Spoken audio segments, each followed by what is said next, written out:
Market. The market had to move its Saturday outdoor location for the past 2 years due to construction, which Executive Director Holly Laird found challenging. We found ourselves having to move quite a few times over the last several years and having to be reactive about that instead of something that was planned or that we could foresee. The farmers market recently issued a request for proposal seeking a consultant to help identify a permanent year-round location. Laird says they're looking to build a framework for a suitable location and what it could look like. Food, live music, and community spirit were on full display at this year's Taste of Cathedral fundraiser. The event features offerings from local restaurants and live entertainment. Coordinator Linda Rattray credits volunteers, participating businesses, and community for another sold-out event. In total, over $16,000 was raised, and she says the support helps protect the future of the Cathedral Village Arts Festival and its mandate of free, accessible arts for all. The New Democrats are calling on the province to reverse changes to the Saskatchewan Assured Income for Disabilities program, otherwise known as SED. Opposition leader Carla Beck said the restructuring reduced supports and redefined SED as a program of last resort, something she says was never its intent.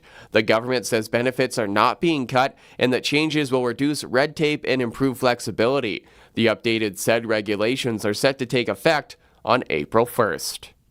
That's 620 CKRM News. Read more stories from around your community and around the province at sastoday.ca and 620ckrm.com. Tonight, becoming cloudy, flurry in and around the area. It says low down to -3. Tomorrow, partly sunny at times, high of +2. Tomorrow night, becoming cloudy and a high of +2. Saturday, mostly sunny, high up to 4 degrees. Sunday, Super Bowl Sunday, mostly sunny and a high of 6. Starting the week off Monday, mostly sunny and a high of 3. Currently, downtown Regina, clear sky.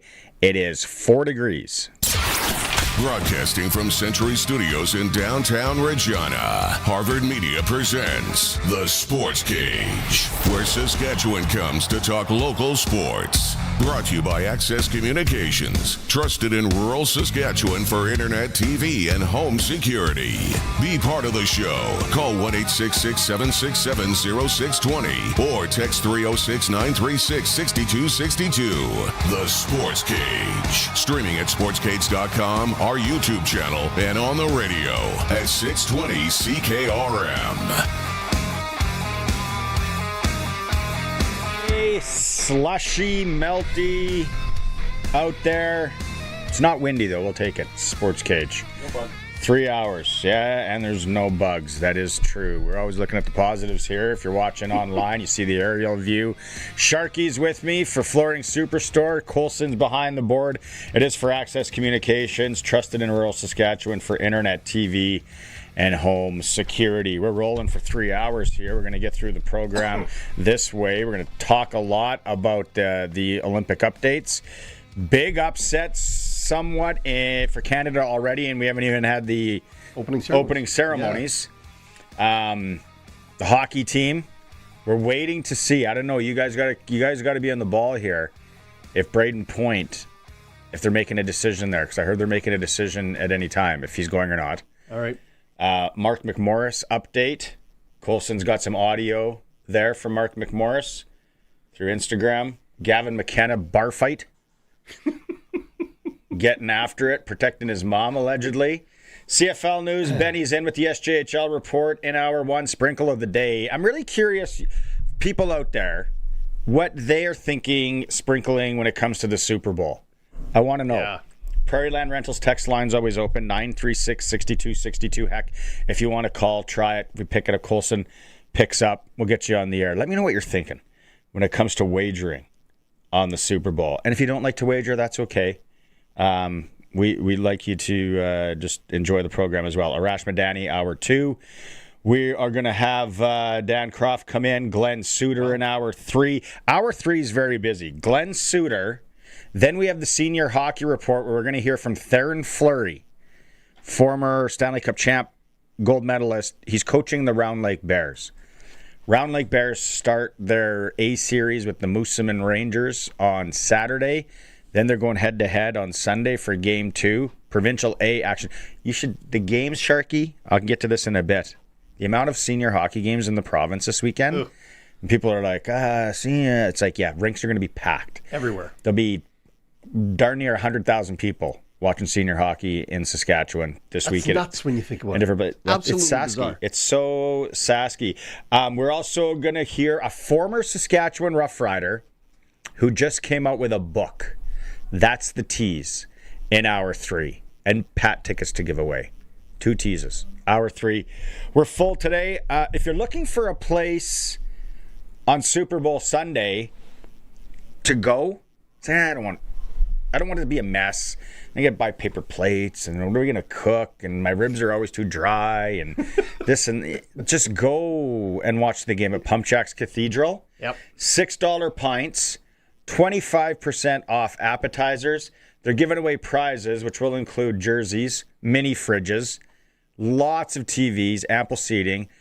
Pump Jacks Cathedral is located 13th and Albert. You might see me there if I make it back into town in time. What do you do? You're going to a little bit. You're not doing it at your house. You're smart. No, take it on the road. You got to take it away from home. You got to take it on the road. Also, when we have the SJHL report today, we are going to give away one of these if you're watching the stream. Yeah. Sportscage, SJHL hats. There's got to be less than 10 left, isn't there? There is. We've kind of been a little stingy on them. I'm not going to lie. It says Sportscage on the side there. If you're listening on radio, they are a very nice chapeau. We're going to give this away. It's got the sticker on it. It's not game used. It's brand new. So stay tuned for that. You got to come pick it up, though. We can't ship these things. We don't have hat boxes. Hats are tricky to ship. Found that out with the nooner. Complicated. It's like, can you ship? You got to go buy a hat box. Yeah, they get crushed in a bag. You can't ship them. You can't ship. Well, unless it's one of those dad hats. Yeah. The floppy. Or that hat that you were wearing last week, the Jean Valjean kind of hat. The Andy Cap. Yeah. Yeah. Bagger Vance. Bagger Vance. Okay, let's. Canada was supposed to play the Finns in Olympic women's hockey today. 13 was the count I heard. Yeah, that was the last count I heard. Finnish ladies are. They have Novo virus. Is it Novo or is it Nora? I can do another check, but I believe. And they're quarantined and they're sick. What is that all? Are we talking about like you're not leaving your bathroom kind of sickness? Yeah, this is bad. I've heard of it. How do you get it? It's a virus, right? So you can pick it up anywhere, right? All the traveling, but so they definitely hard quarantine then. This is one of those things that closes down a cruise ship, right? That's where I've heard it before. Thank you very much. So you get this on a cruise ship, and the whole boat gets sick because every rail, every touch, every glass, every slot machine, slappers, the slappers, doorknobs, right? So this is bad. Norovirus. They are all going to be. Their whole team's quarantined right now. So not only they're not playing, they're not having any fun. Yeah. Yeah, and then after, no one's going to want to have fun with them. They're going to be like, stay away from me. You're from Finland? We're part of the Finnish women's hockey team. Back away, not today, disco lady. Okay, I'm trying to pull up actually, like how long does it stay in your system? Well, they're not even playing until the 14th now. They've backed them up like 10 days. Why alcohol-based hand sanitizer doesn't kill norovirus and 5 other winter illness myths. Yeah. That pops up. It's bad. So Canada's got another day off. Yep. Another practice. Sam Bennett's going to the Olympics. Should have been right from the start. Should have been. Should have been me, Billy Ray Cyrus style. Great tune from the 90s. It all worked out. Although Sorelli, feel bad. You want to see it taken away from a guy. But, I mean, and the injury to Sorelli, kind of a fluke thing. But if that shoulder's in the wrong spot when you get that hit on the side, it will cause some damage. So, and by the way, that outdoor game was fantastic from so many levels. If you saw the Tampa-Boston game, that was fantastic. John Cooper's costume. Oh. Former U of R Cougar, Corey Herman, working on the ice there. Really? Yeah. From Duval, Saskatchewan. Yeah. Yeah, so have they made anything? I'm just going to look, and I've looked about a half hour ago. Braden Point that says they're going to decide by the weekend before they fly over. shocked. I thought it was coming down today. No, they're not dragging another body. Point's either a go or he's not. And if he's not, they got a replacement. Oh, who is sitting by their phone? What much percentage are you at? I'm at 80. Okay, good. Who do you think it is? If you're Connor Bedard and you get a phone call from some absolute pigeon that you just, it's like, I'm not answering this. I'm sure Connor Bedard's got Armstrong's number memorized if he does phone. You don't want a call from anybody but Doug Armstrong. That's right. Or John Cooper, one of the two. Yeah. And if it's not Connor, Scheifele? Great question. 936-6262. Yeah, if it's not Point. If Point can't go. Is it Bedard or Scheifele or another name? Well, what kind of player is Braden Point? 200 foot. 200 foot. Plays well. You can play the middle, can play the wing. Right? See? So can Scheifele. Right? Point can take the big draws. So can Scheifele. Yeah. I'm looking right now, though. You imagine you lined up your team, whatever, and you look over and it's Tom Wilson, Sam Bennett, and Brad Marchand. Somehow you're getting stuck. Like you're getting speared at that shift. There's no doubt in my mind. Yeah. It's I love that. I love that Bennett's going. I do too. He deserves to be there. Do they take Bedard? Like, I know he doesn't fill the same role as Point, but again, the thing I thought about this morning when I was listening to the fan, Eric Francis, our boy, yes, and his crew over there, and I was like, this team. And I get the Americans are a great team, and I'm the last guy that's rah Canada, yeah. This is a tough tournament to play. Canada's going to be damn good. They are. They're going to be very good, but there's no free spot on the bingo card here. And then I was thinking, it's like you got to really slap together systems, and I'm sure they've all played really good hockey, but. They would have been briefed. They got videos on what they're playing, what their role is, what their line's role is going to be. Is that how it probably would go down? Yeah. Because you only got a brief amount of time to practice. You do. But that's where the hockey IQ and just being unreal. And I mean, certain things like power play, penalty kill, you're going to do certain things with that group and those guys. But in terms of breakouts and, right? Yeah. Whatever their plan is, whatever their puck possession plan offensively is going to be, right? A lot of that is going to be just smarts to pick it up on the fly. I told people to call in. Colson, we got a call? John the Habs fan? Yep. Yeah, John the Habs fan calling in. See, all you guys that are hardcore texters, call in for this hour. Let's chat. So John the Habs fan, what are you thinking hockey-wise out there? Is this going to be based around the Habs? No, if it was, too bad Lane Hudson wasn't Canadian. Or Cole Caulfield. Well, doesn't Hudson have both citizenships? I think Hudson does, but Caulfield doesn't. And no, Caulfield's an American. I believe Hudson does, but they won't pick him. For some reason. We don't need a D-man right now. We need a forward. Yeah, and I think it'll be Mark Scheifele at Winnipeg. Why?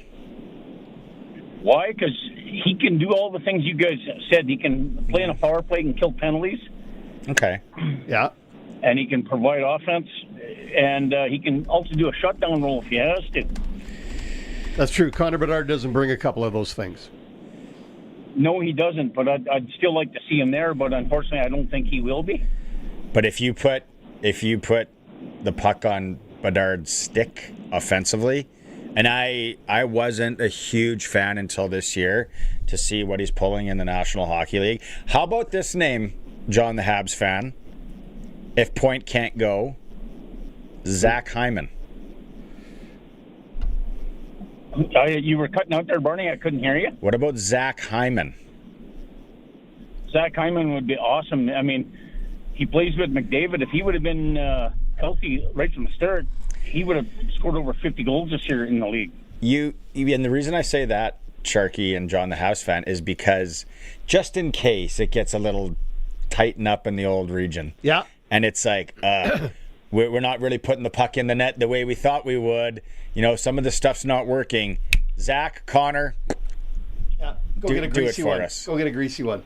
So, okay, you guys are. Zach Hyman's a great pick. He's got that elite shot. The guy's got an awesome release, and I think they'd probably put him with Connor McDavid. I mean, the chemistry's there. Yep. Yeah, I got to tell you, I watched a bit of the Habs game. Was it yesterday? Yeah, it was yesterday. Yep.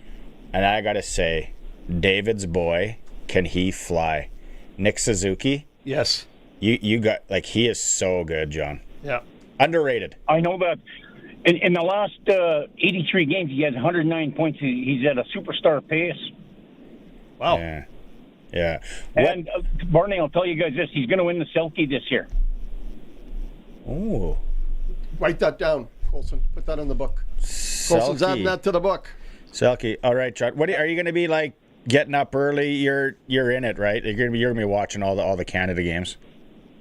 Oh yes, I'll watch them all, just like I do my Habs.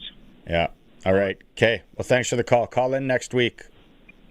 Will do, Barney. Okay. Have a good one. Take care. John the Habs fan joining us on the Western Pizza Hotline as well. Good have a heart night last night, by the way. Good job, Western Pizza and the Regina Pats. A lot of pies flying out of the locations. Zach Hyman. Connor McDavid, Sidney Crosby. Bo Horvath can play center. Nick Suzuki's a center. Celebrini's a wing. Braden Point would have played center at some. Well, don't say, because people might be just tuning in, and we're going to do the whole Eric Francis thing here again and be like, what did you hear? Okay. Braden Point's not going. No, nothing's been decided. Yeah. Did you listen to the Eric bit yesterday? Sidney Crosby hurt. He's scrambling in his home office, throwing papers, texting guys. It's like, the hell is Barney talking about? Yeah, that's. See, I was thinking they were going to do it today, tomorrow. When do they must leave on Saturday? Saturday or Sunday. I saw Benny Heebs sending messages out that he was. The curling team got there. They're throwing rocks. They're practicing there as well.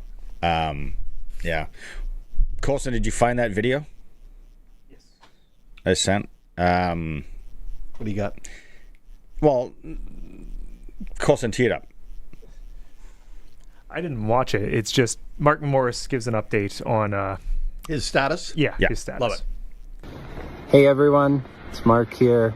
Just wanted to update you guys. I took a fall last night.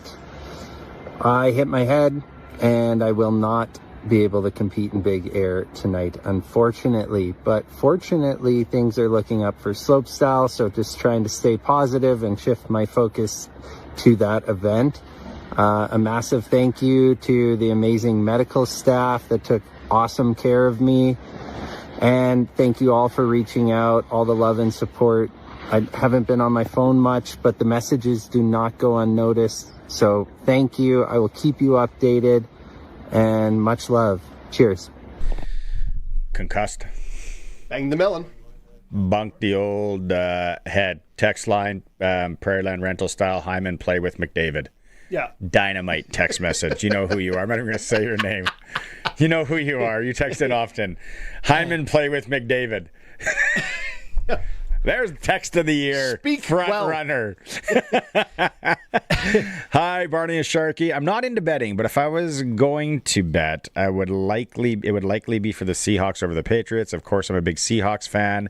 Sorry, Barney. That's all right, Wayne. That's okay. In Victoria. Yeah.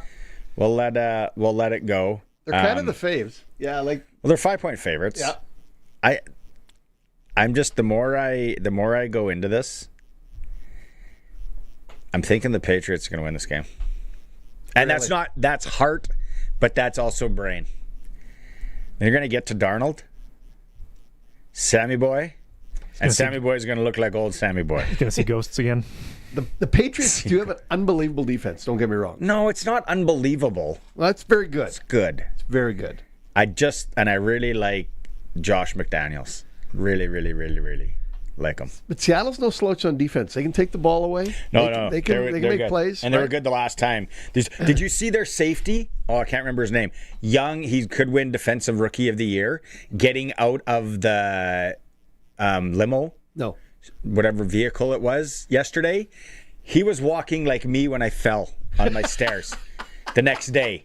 No, it don't look good, man. Does He's not banged look up, isn't good.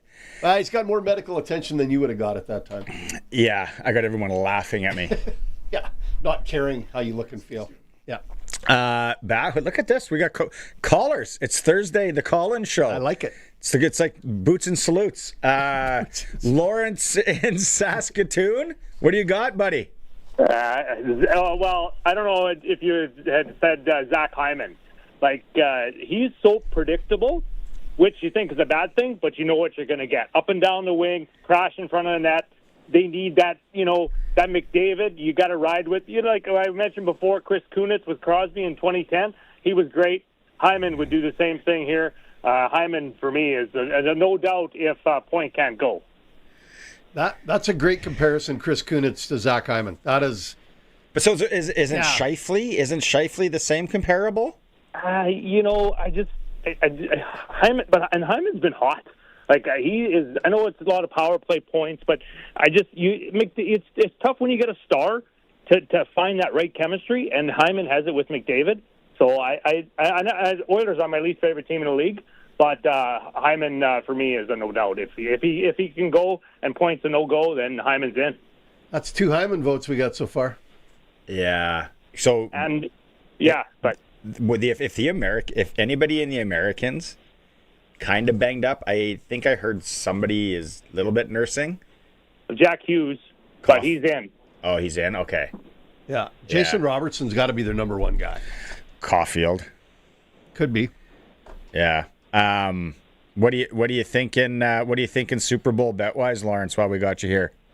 Well, I don't know if you guys have chatted much, but the Seahawks run defense is one of the best in the league. I think they were number 1 at the 3.7 a game, and they're going to force Drake May to pass the ball. Right? Can you name me more than 2 more of his receivers? Like I know Diggs, but they just don't have that sort of game breaker receiver. I just don't see them. I don't see New England scoring more than 10 or 13 points against the Seahawks this weekend. You know what? 31-13 Hawks. Whoa. Whoa. Write it down, Colson. A lot of Lawrence is going deep. All right, Lawrence, thanks for the call. Thanks, man.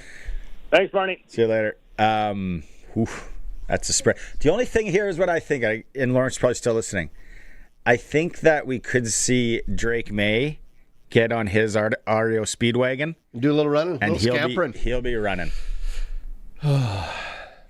You're not just going to see, you're going to try maybe and go like, okay, if they're going to stop us, they're going to stop. But then, okay, we're going to another tight end look.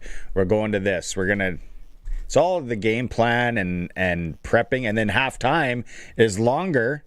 Yes, you get more time to more of a break there to game plan. Yeah. I know. I get it. I went and talked to Aaron on the Wolf before, did a hit.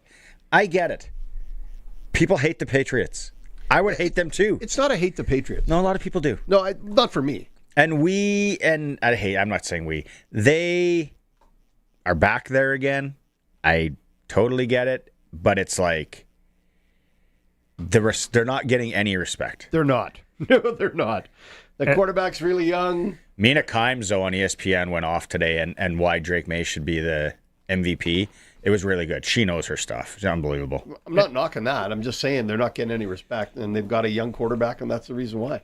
And wasn't Flutie telling us on Tuesday McDaniels likes his trick plays? Keep things interesting. I would, if there's a prop out there, and I don't know what constitutes a trick play, if you're going to gamble on it, I would say we could definitely see one from the Patriots. I don't want to be that guy.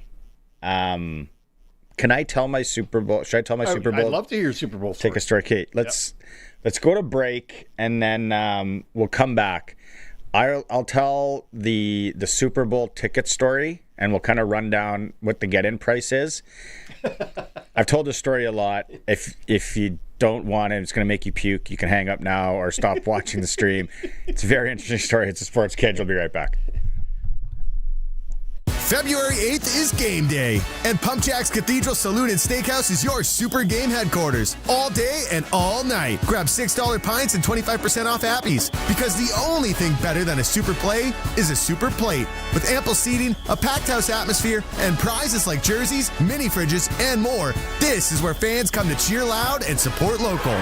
Cold beer, hot food on the corner of Albert and 13th. Pump Jack's Cathedral Saloon and Steakhouse. Come early, stay late. The place where friends meet. Access is connected where it counts, in your community and in your home. And right now, we're making it more affordable for you to stay connected at the acreage, the cabin, or the farm. With Access Rural Internet for as low as $69.95 for 24 months. Plus, you can add Access Next TV Stream and keep an eye on things with Access Rural Security. Stay connected, stay local. With fast, reliable, homegrown solutions from Access Communications. Visit myaccess.ca to sign up. Don't miss a minute of Sportscage. Podcasts are posted at sportscage.com. 620 CKRM. We're going to give away a Sportscage SJHL hat in a bit when we do the SJHL report, and Benny Walchuk's coming in. Sportscage for Access Communications, trusted for home and rural internet in Saskatchewan. Sharky is here for Flooring Superstore. As always, over 20 years of business, Flooring Superstore on Park Street. Okay, Super Bowl. Tickets to get in. Canadian prices right now on an aftermarket site. This is going to fluctuate. There's no doubt about it. Less seats in Santa Clara than the last time they hosted. Okay. So it's down. Canadian dollars, though, you can get in upper deck way in the corner, $4,700 with fees. Well, laugh, but that's a big nut. Super Bowl. Yeah. Okay. Here's how it goes down. The Super Bowl year, the last Patriots Seahawks game, 2015. Okay. I'm working with a broker on tickets for a Harvard trip here out of Dallas to go to a Cowboys game for clients. Works out well. I'm like, do you guys deal in Super Bowl tickets? Oh, yeah, for sure. I'm like, how much are they right now? He's like, I'll even throw out the number, 1,500 Canadian. Okay. Dollar was at par. We lock in 4 tickets. You're buying absolute air. The game this was in, I want to say, April. The game's not till February. We're buying air. So it's credit card, so you know you're protected. Broker, 1,500, 4 tickets locked in, boom. Okay. We go to the Super Bowl, Seahawks, Patriots. It was supposed to be Green Bay and the Patriots, if you remember. Yes. Seattle shouldn't have beat Green Bay. Anywho, we go. Unfortunate family situation. My wife can't go. I have her ticket. That is the Super Bowl that tickets started going through the roof. Okay? Yep. There are people, when you come out of the escalator at Sky Harbor Airport, buying Super Bowl tickets. I'm playing them. I'm finding out. So for 3 days, I play the game. And tickets keep going. Messaging guys. Do you want to sell that ticket? Do you want to sell that ticket? I'm like, whoa. So then the broker comes back to me. Okay. And I said, well, because now we're like, tickets are gone through the roof. We paid $1,500. Our tickets, and we're upper deck corner in Glendale at the stadium. He goes, I said, I have 1 ticket to sell. My wife didn't come. He's like, I will give you $4,500 for that ticket. The dollar has taken a 20-cent turn, by the way. I paid $1,500. Yeah. Bingo, bango, let's go. So $4,500 plus 20%. We drive to this house in Scottsdale that this guy rented. Bodyguards painted the picture. It's exactly what you'd think. We roll in my little Ford Escape or Explorer, walks us in. Barney, there's she's got your money and 3 tickets you got.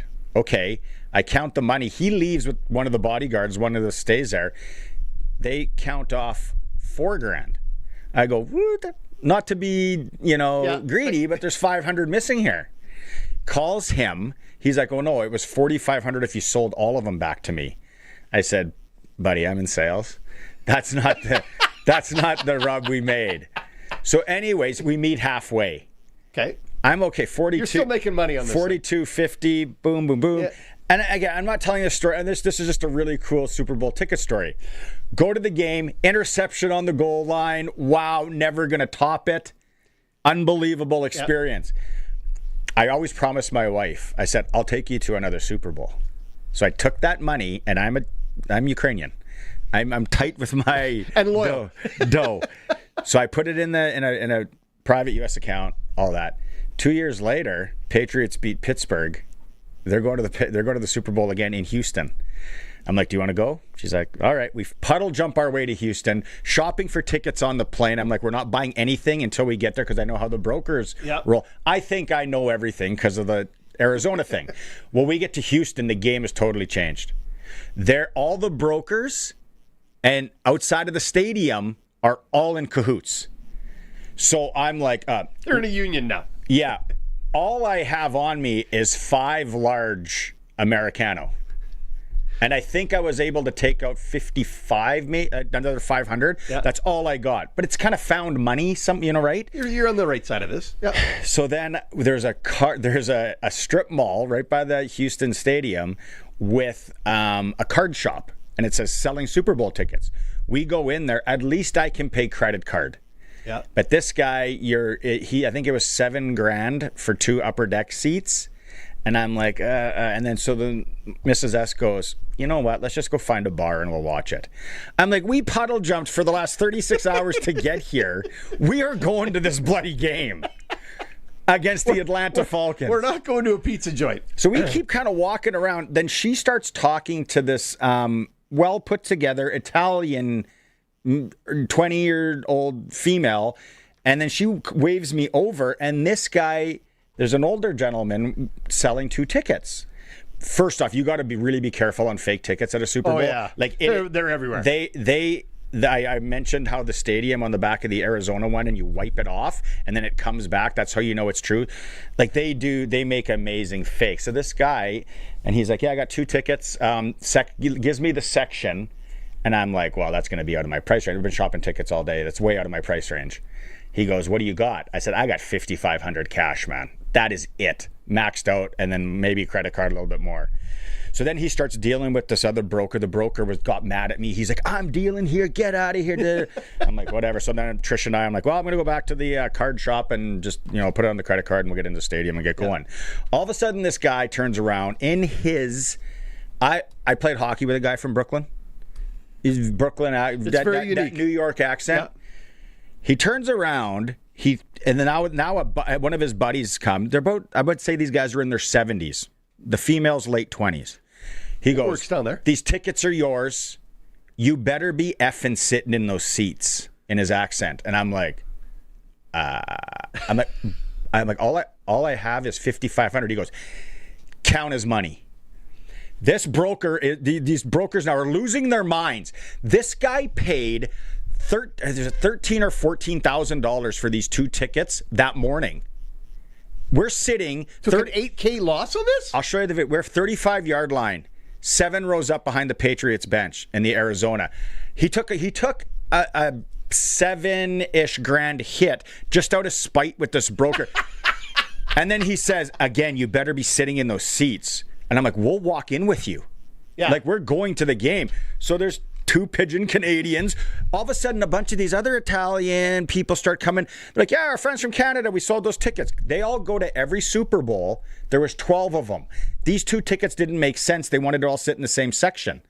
So we're walking in. This is, how much time? This gets crazy. You think it's crazy to this point? Yeah, keep going. We get in, and then there's the group of them that are already in, and then there's this older Italian lady, well put together. These are our Canadian friends. I sold them those tickets in 135. Oh, I love Canada. I was just in Banff for a wedding. I just flew back last week. And Trisha's like, oh, well, Barney's got to go through, got to Regina, and we're going through Calgary tomorrow, but he's going to Saskatoon to pick up our kids.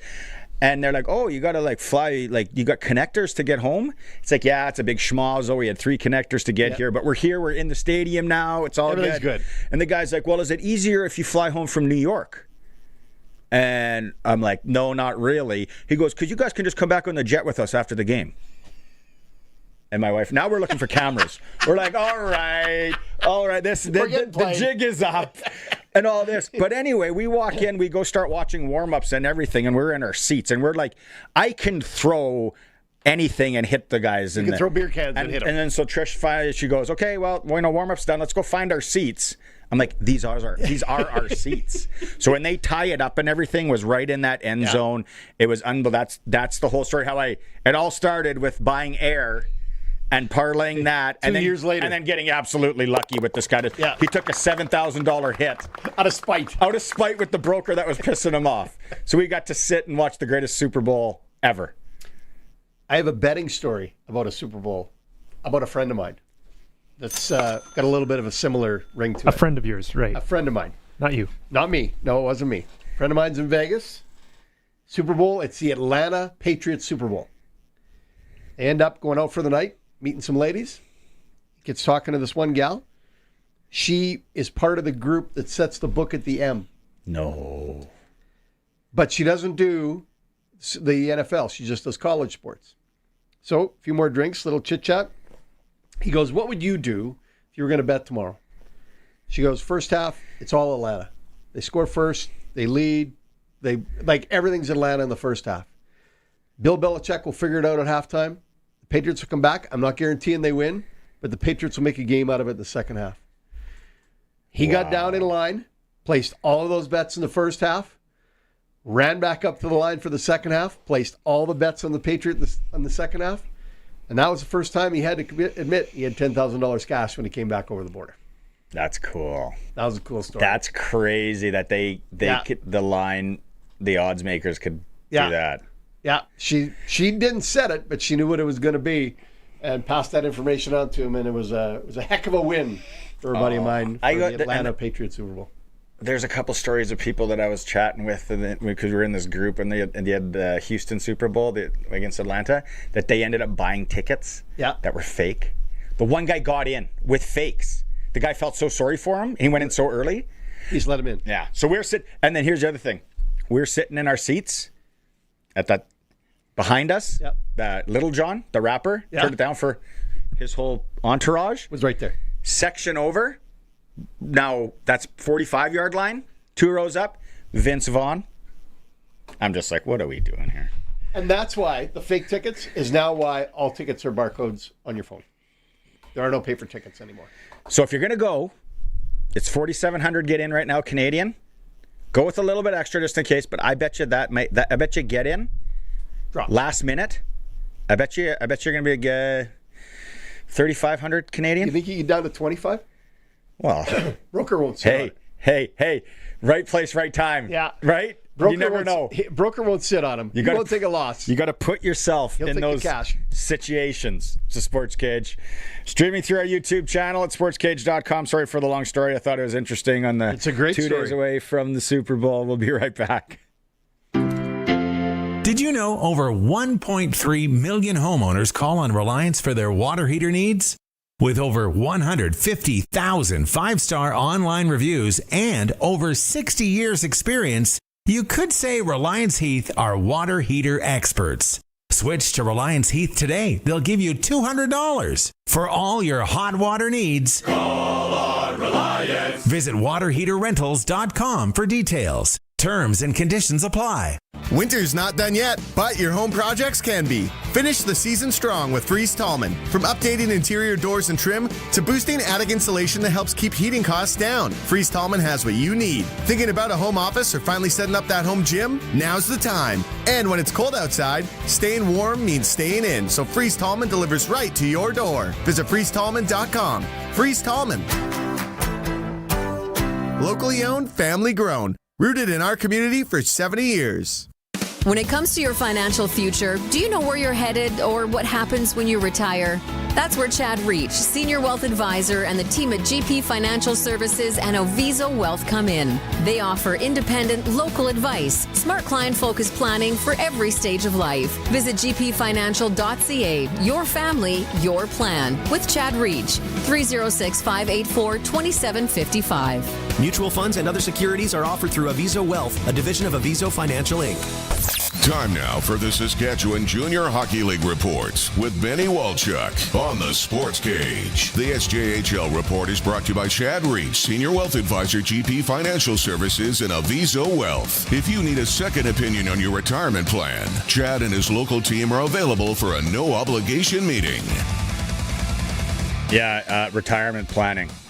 Big right now. Chad said he's dealing with people that are talking family retirement or individual retirement planning. So you can get in touch with Chad Reach and his team. Benny, there's the hat. Yeah. We have one to give away. Before we even forget, Colson, if you haven't won anything in the last 30 days on CKRM and you want this SJHL Sportscage hat, if you're listening on the radio too, you can't see it, call in. 936-6262. Colson's going to pick the winner. All right, Benny. Can we start with Mike Reagan? What a feat. Yeah, 1,000 games coached. I think his assistant coach was this funny story. Assistant coach from about 10 or 15 years ago kind of thought about it a little bit, and he kind of thought of it like a couple of weeks ago. He's like, Riggs has got to be getting close to 1,000 games. And I think Riggs being very, very honest with himself and being unselfish says, yeah, I think I just went over the 1,000 game mark. So, yeah, heck of an accomplishment, especially to all do it to one place in his hometown. So it's going to be pretty special. So hats off to Mike Reagan for coaching 1,000 games in the SJHL.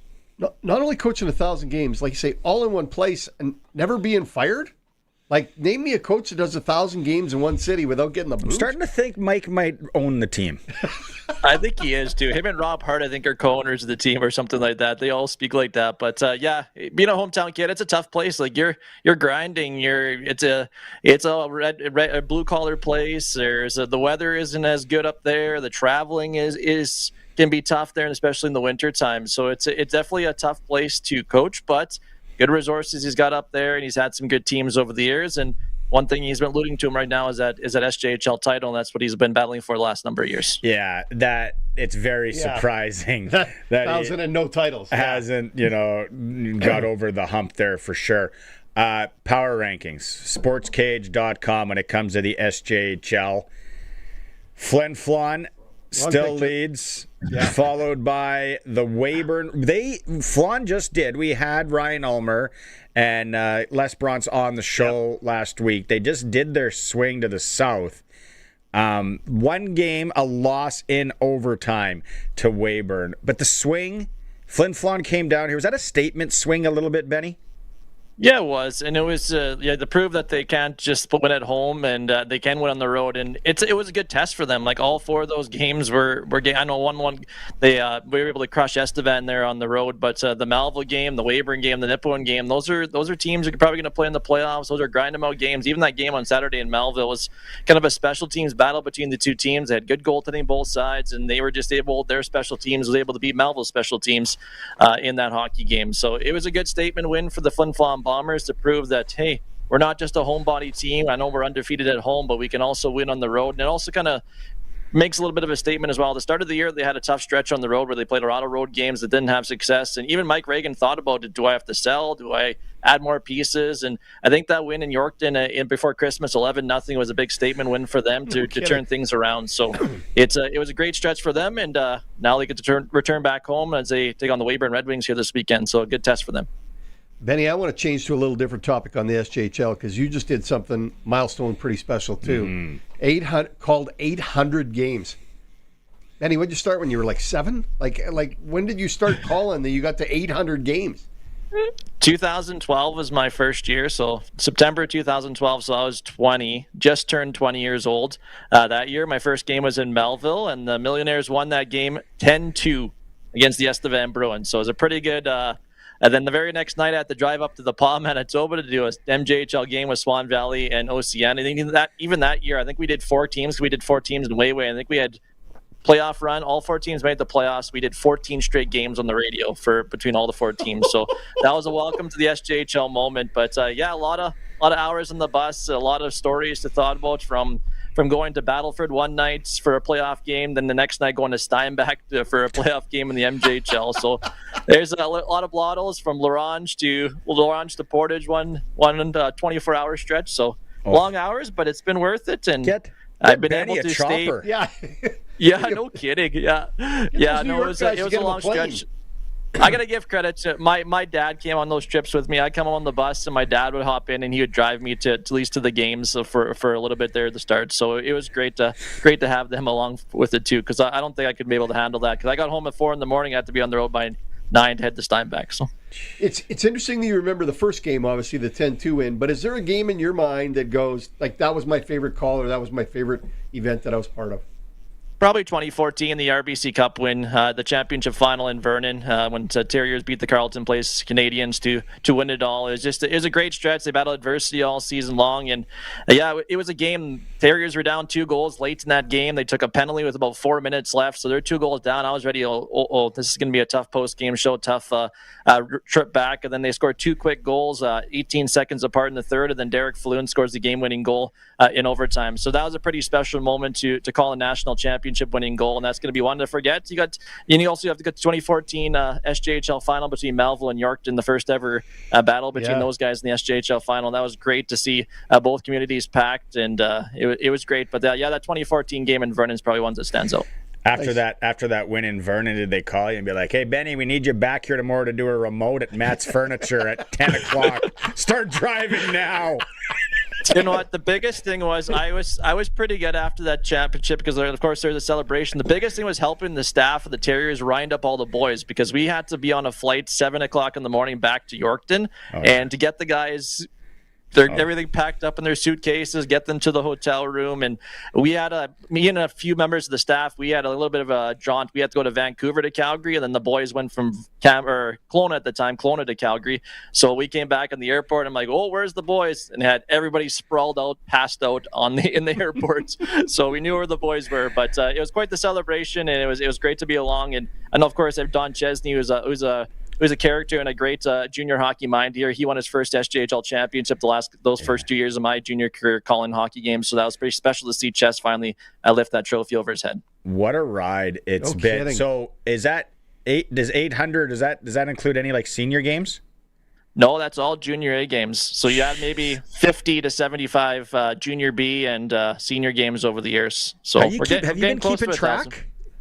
You know what? I kept track a little bit, and I look back and maybe 4 or 5 years ago, and I've been kind of keeping track. And actually, the guy in Swan Valley says, "Hey, Benny, you're getting close to 800." I'm like, "What?" So I had to go back in my counting, and it was actually 799 at the time. So I got to give props to Darren Webster, the director of player personnel in Swan River, who actually kind of kept track for me. So good on it's a lot of bus hours, which is great. But it's like I said, I mentioned it on social media, just to have a lot of the former players reaching out on social media, on Instagram, or even text and say, "Congratulations, Benny. I remember in this time when we played this team and we had this result." So the relationships you make over the years is what's special. I remember puking on the plane back from Vernon.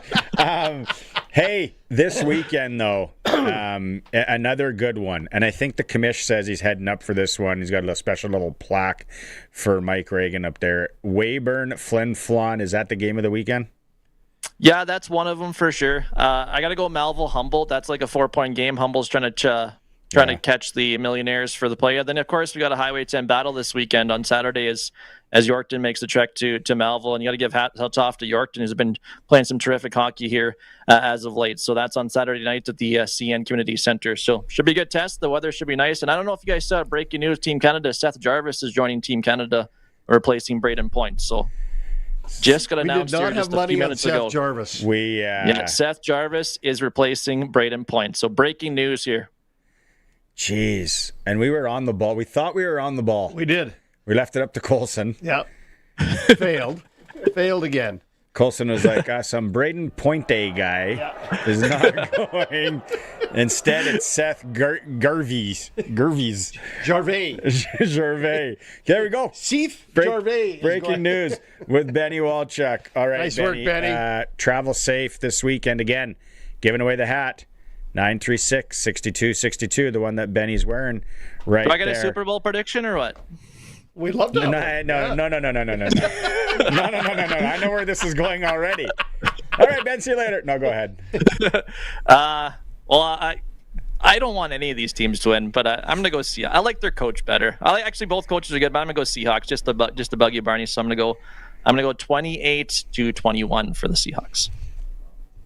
That's a little more realistic than Lawrence's pick. The 31-13's not wrong to me.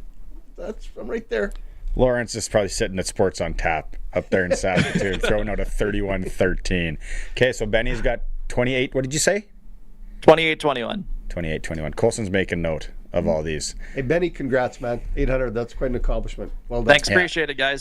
Thanks a lot. And best of luck to all our senior teams here this weekend. Big weekend for Senior A hockey. It's going to be great. Round Lake, I think they're already in Mo Chapel. They're starting to bring in some extra seats maybe for Mooseman. And we got some great matchups. Red vs. Langeberg, Foam Lake Theodore, Battle of Highway 16 there. So should be a good weekend. So safe travels to everybody this weekend. We have the senior report coming up in hour 3, and we have the interview with Theron Fleury, and Josh Miller does the sheet. That's how many senior games I'm showing Sharky this weekend in Saskatchewan. How about, did you hear what was the word from Wynyard last night? Kenniston was in there. Obviously no service in the Wynyard rink. It's like they're playing in the Corey Potash mine down 2 miles underneath. Did you hear anything there? Yeah, good matchup. Goaltending was very, very good in that. And that's two very good teams. Wynyard's a under-the-radar team. I know that's tough to have them match up with Kenniston round 1, but they got some great players. Of course, you got the Forsberg boys and a few other guys there in that lineup. So I think that might be a series still going 3, depending on the netminder. But first up, a senior, a lot of hockey going on. We got to give hats off to the officials. There's an officials shortage type of thing across Saskatchewan, and we got to give hats off to these guys and be a little bit more softer on some of these officials here during the senior stretch. I know heated moments, and you have a chance to have success, and I know sometimes the calls go one way or other, but we got to keep it down maybe a little bit on the officials. I got some officials that are relatives and some fans and some friends, so keep it down a little bit. I was going to bring up officiating in Melville, but we'll do that over I know who you're talking about, probably. I know exactly who you're talking about. See you, Benny. See you guys. Take care. There's Benny Walchuk. 2-1. Keniston over Wynyard. 800 games. Yeah, Keniston won that one. They pulled it out. Senior hockey coming up later in hour 3. That was the SJHL report, brought to you by Chad Reach, Senior Wealth Advisor, GP Financial at Visa Wealth. Locally owned with a team of financial planning specialists, like I said. Start thinking about retirement planning if you're by yourself or if it's a family thing. Chad can help out. Give you a second set of eyeballs on a lot of stuff, too. 936-6262 if you want one of these snazzy hats. Colson standing by. It's a Sports Cage. We'll go to break. We'll be right back.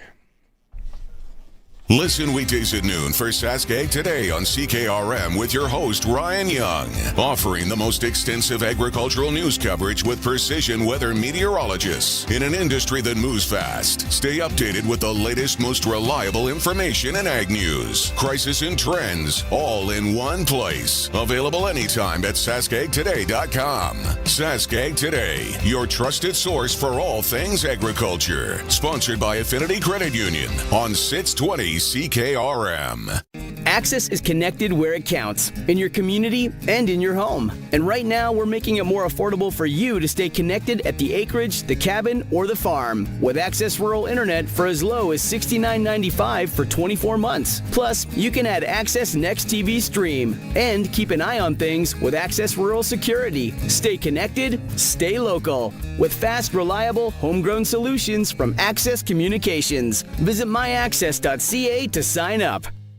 You know, when you talk to folks who own a tri-haul self-unloading bale mover, you hear the same thing again and again. Once you have one, you never want to be without one. And this one made us all smile. In the fall, it felt like all I did was haul bales. Now I go fishing. That's the tri-haul difference. Order now and get free delivery up to 500 kilometers. Visit trihaulbalemovers.com or call 1-800-505-9208. Are you overwhelmed by debt and getting nonstop calls from creditors? It can feel like there's no escape. Debt doesn't have to be a life sentence. A single call can turn things around. My name is Jasmine Brown. I'm a licensed insolvency trustee at BDO right here in Regina. I can help you become debt-free with a solution just for you. Let's put an end to those calls from creditors together. Call 1-833-BDO-TALK or visit bdodebt.ca to discover your debt-free future. Sask Lotteries has over 50 years of winning behind us. And you know what that means? Lots of winning numbers. Numbers like over 1,200 organizations funded and 12,000 plus groups supported. $6 million given away annually in community grants. And the winningest number of all? $1.4 billion given back to the people of Saskatchewan through sport, culture, and recreation. And we're just getting started. Learn more at sasklotteries.ca. It's time for the Sports Ticker, brought to you by Reliance Heath Water Heater Rentals. Switch to Reliance today and get $200 cash back with your new water heater. Some conditions apply. Call on Reliance. All right, a couple of signings from the Saskatchewan Roughriders. They've signed American wide receiver Tyree Cleveland. He's joining the Riders with 4 years NFL experience. Was selected by the Denver Broncos in the 7th round of the 2020 draft. He spent some time also with the Indianapolis Colts and Philadelphia Eagles. Also another kicker coming into camp. It's Jonathan Kim from, originally, Michigan State. Signed with the NFL Chicago Bears last year. So a couple signings for the Saskatchewan Roughriders. Let's get into the Olympics. Canada is supposed to play women's hockey today. If you didn't hear, postponed. The Finns are basically all sick, quarantined with norovirus. You catch it on a cruise ship. Lots of times, Sharky tells us. Curling, mixed doubles, Canada, big win over Norway, and then 7-2 over Italy. Italy's the defending champs in mixed curling. Started out with a 5-ender. Take a seat. Italy there. Prairie Junior Hockey League, Southern Rebels at Fort Knox, 7:30. AAA Midget, Pat Canadians hosting the Warman Wildcats at the Sixer. National Hockey League, one Canadian team, Ottawa's in Philly. It is for the Switch to Reliance event. Switch to Reliance today. Get $200 cash back with your new water heater. Some conditions apply. Call on Reliance. We talked about the Super Bowl and Super Bowl parties. And Jeffrey, trust me, they're not. They're not, buddy. They're not. I got pictures and videos to prove it. We just had brought in here from Pump Jacks Cathedral the Kerwin crispy ribs and some of their chicken tenders. Now, these chicken tenders, you can tell they make them there. Yes, they're not out of a box. Oh, are these ribs good, aren't they? They are. They're Colson, very nice. You chowing down yet? Pump Jacks Cathedral, 13th and Albert. Super Bowl, there's your plan. $6 pints, 25% off Appies, prizes, you got jerseys, mini fridges, and more. Lots of TVs, lots of ample seating. Pump Jacks Cathedral. It'll be a great atmosphere for the Super Bowl, and everyone's taking the Seahawks. Except you. Yeah, I don't know. We can. Arash is coming up in a bit. Are you going to take the spread? Are you going to play the spread? Is that what you're going to? No, because if I Sports Select, we're at Sprinkle of the Day. Let's do Sprinkle of the Day while we got some time. All right, and we'll talk Super Bowl. I think the tie might be the play. 3-point game. 3:45. You can bet it on its own. You don't have to parlay it with anything. No, I know. The spread's staying on sportselect.com at 5, and the over-under is 45.5. That hasn't moved, has it? That would, I think, the underplay there. The more I'm talking myself into the underplay. I agree with you on the underplay. I do. Yeah. Oh, and what was the other big news? Braden Point's not going. Yeah, Braden Point's not going. Seth Jarvis is going. Seth Jarvis. Seth Jarvis. We thought maybe Hyman. We thought maybe Shifley. Maybe Bedard. I didn't think Bedard. But it's Jarvis. Jarvis is going. Seth is going. Sprinkle of the Day. Let us know your Super Bowl bets. What are you thinking? Yeah. Sportselect.com. You can take, like I said, the one gamer, generate a QR code, go to the Lotto Spot retailer, scan it. There you go. You got your ticket. On Sunday, must be 18 plus to play. When you're ready to bet on the original. Every bet is 100% legal. Sports Select. Hour 2 coming up with Arash Madani. It's a Sportscage, streaming through our YouTube channel. We're eating ribs and chicken fingers. It's fantastic. Pump Jacks Cathedral. Take all the time you need for news. We'll be back after the news. We are 620 CKRM Regina, a Harvard media station.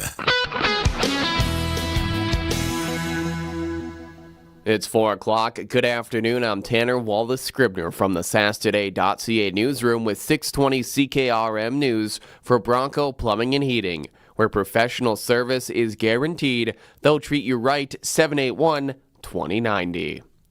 A new housing program in Regina is giving young people receiving child welfare support a safer path towards independence. The province and YWCA Regina have opened a 12-space semi-independent living program supported by more than $430,000 in government funding. The home offers 24-hour support, mentorship, and life skills training. The program was designed with help from the Regina Youth Advisory Team, made up of young people with lived experience in care. The province has committed ongoing funding to ensure long-term access to stable housing and support for youth in Regina. Lilium Village has officially opened in Regina. The new 12-unit complex aims to build connections with single mothers, which Maybell Developments Board President Victoria Aspinall said will help break the poverty cycle. Our missions, values, we are focused on relationship first.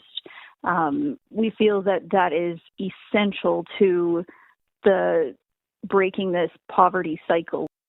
The village will work with each mother on case plans, job skills, and tenancy skills. The goal is for mothers to move out after 2 to 5 years. The Regina Farmers Market has put out an RFP for a consultant to help find their permanent all-seasons location.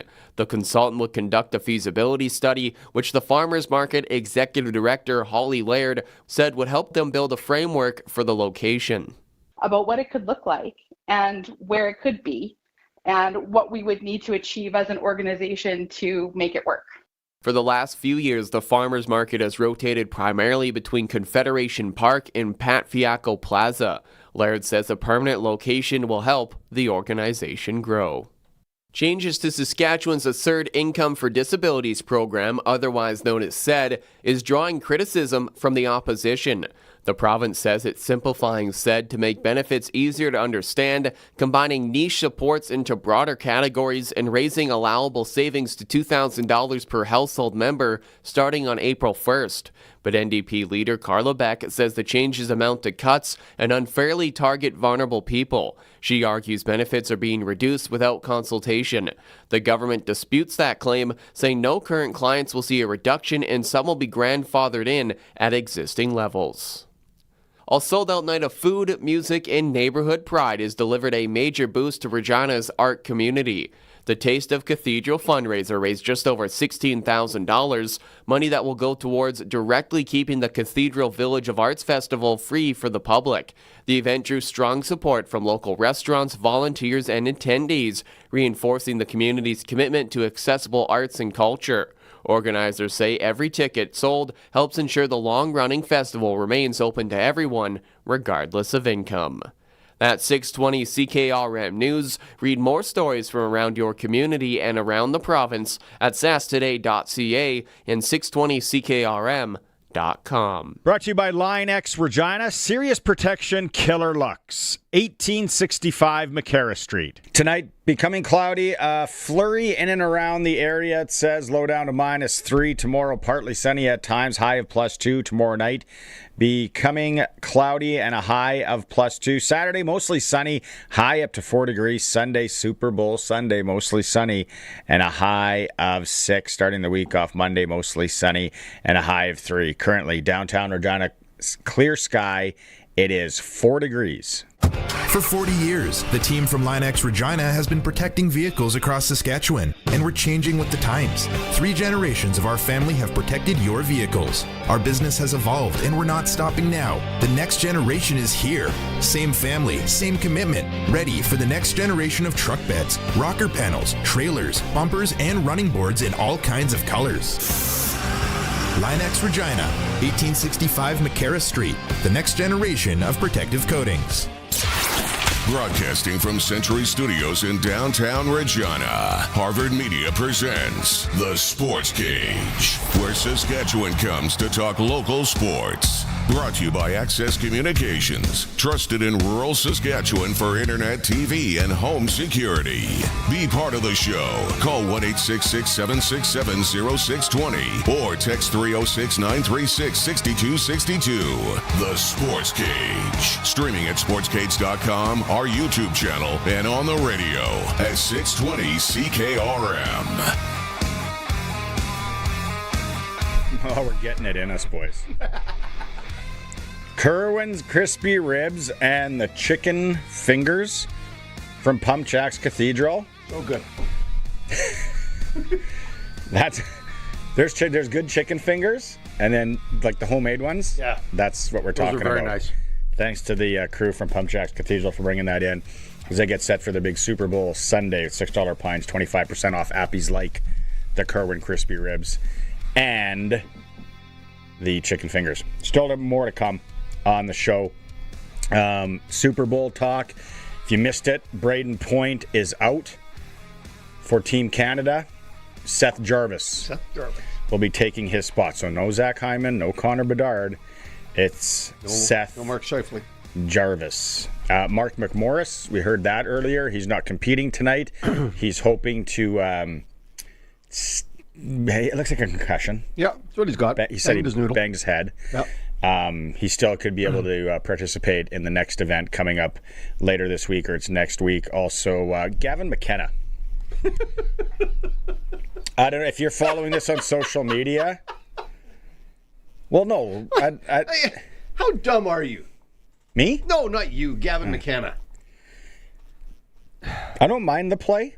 What, getting in a bar fight? It's just in this day and age, you can't do that. Allegedly, if you've seen the picture of the kid too, he looks like a massive cake eater. Well, yeah. He is a Penn State student as well. I think he's a senior. Screenshot it here. What do you got? But he's running his mouth at a bar, and the Penn State hockey team's there, whatever, and he calls allegedly McKenna's mom something. McKenna had enough. I heard it goes outside, so there's going to be some footage at some point. He gives him the 1-2, buckle my shoe, breaks his jaw, and now there's a felony assault charge. So Gavin McKenna's not a big kid. Like, he's not a 6'2", 200-pounder. Oh, Oscar De La Hoya wasn't that big. Yeah. Yeah. So now it's going to be thrown out. There's going to be money thrown at this. I was talking to a police officer up here today. I was talking to a lawyer. Try to talk to a lawyer in the States. He's like, I don't really do criminal. But he's like, yeah, throw money at it, make it go away. The only thing is, though, he's Canadian. He's down there on a student visa, technically kind of working because he's getting some sort of money. How does this affect all that? Well, when's the deadline? In January 10th for Medicine Hat? I think the deadline is come and gone. How the heck is he in a bar? Unless it's one of those ones where you can have kids until a certain time. How is he in a bar? Yeah, he's 18. Yeah. So that the bar could be in hot water. What's the legal drinking age in Pennsylvania? My son brought that up to me last night. He goes, how is he in the bar? I'm like, good point. If he was in Alberta, he would be allowed to be in the bar because he'd be 18. But hopefully no one in Alberta is dumb enough to, say what he said allegedly about his mom. The legal drinking age in Pennsylvania is 21. For sure. Yeah.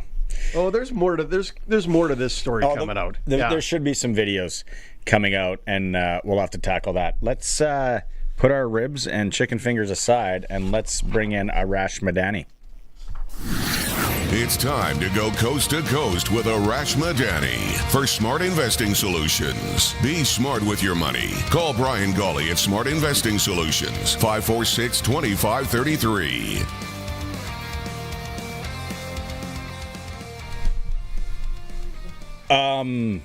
Do we want to start with this story you just emailed us? Because what do you got? I don't really want to touch that. I bet you don't want to touch it.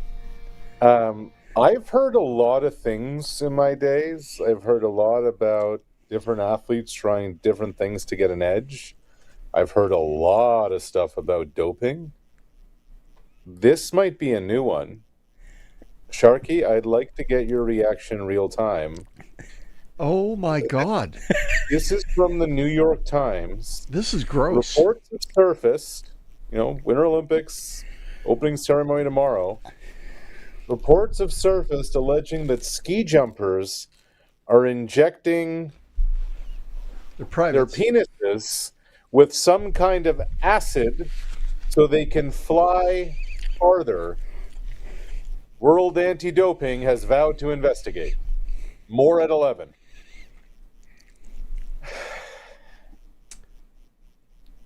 How?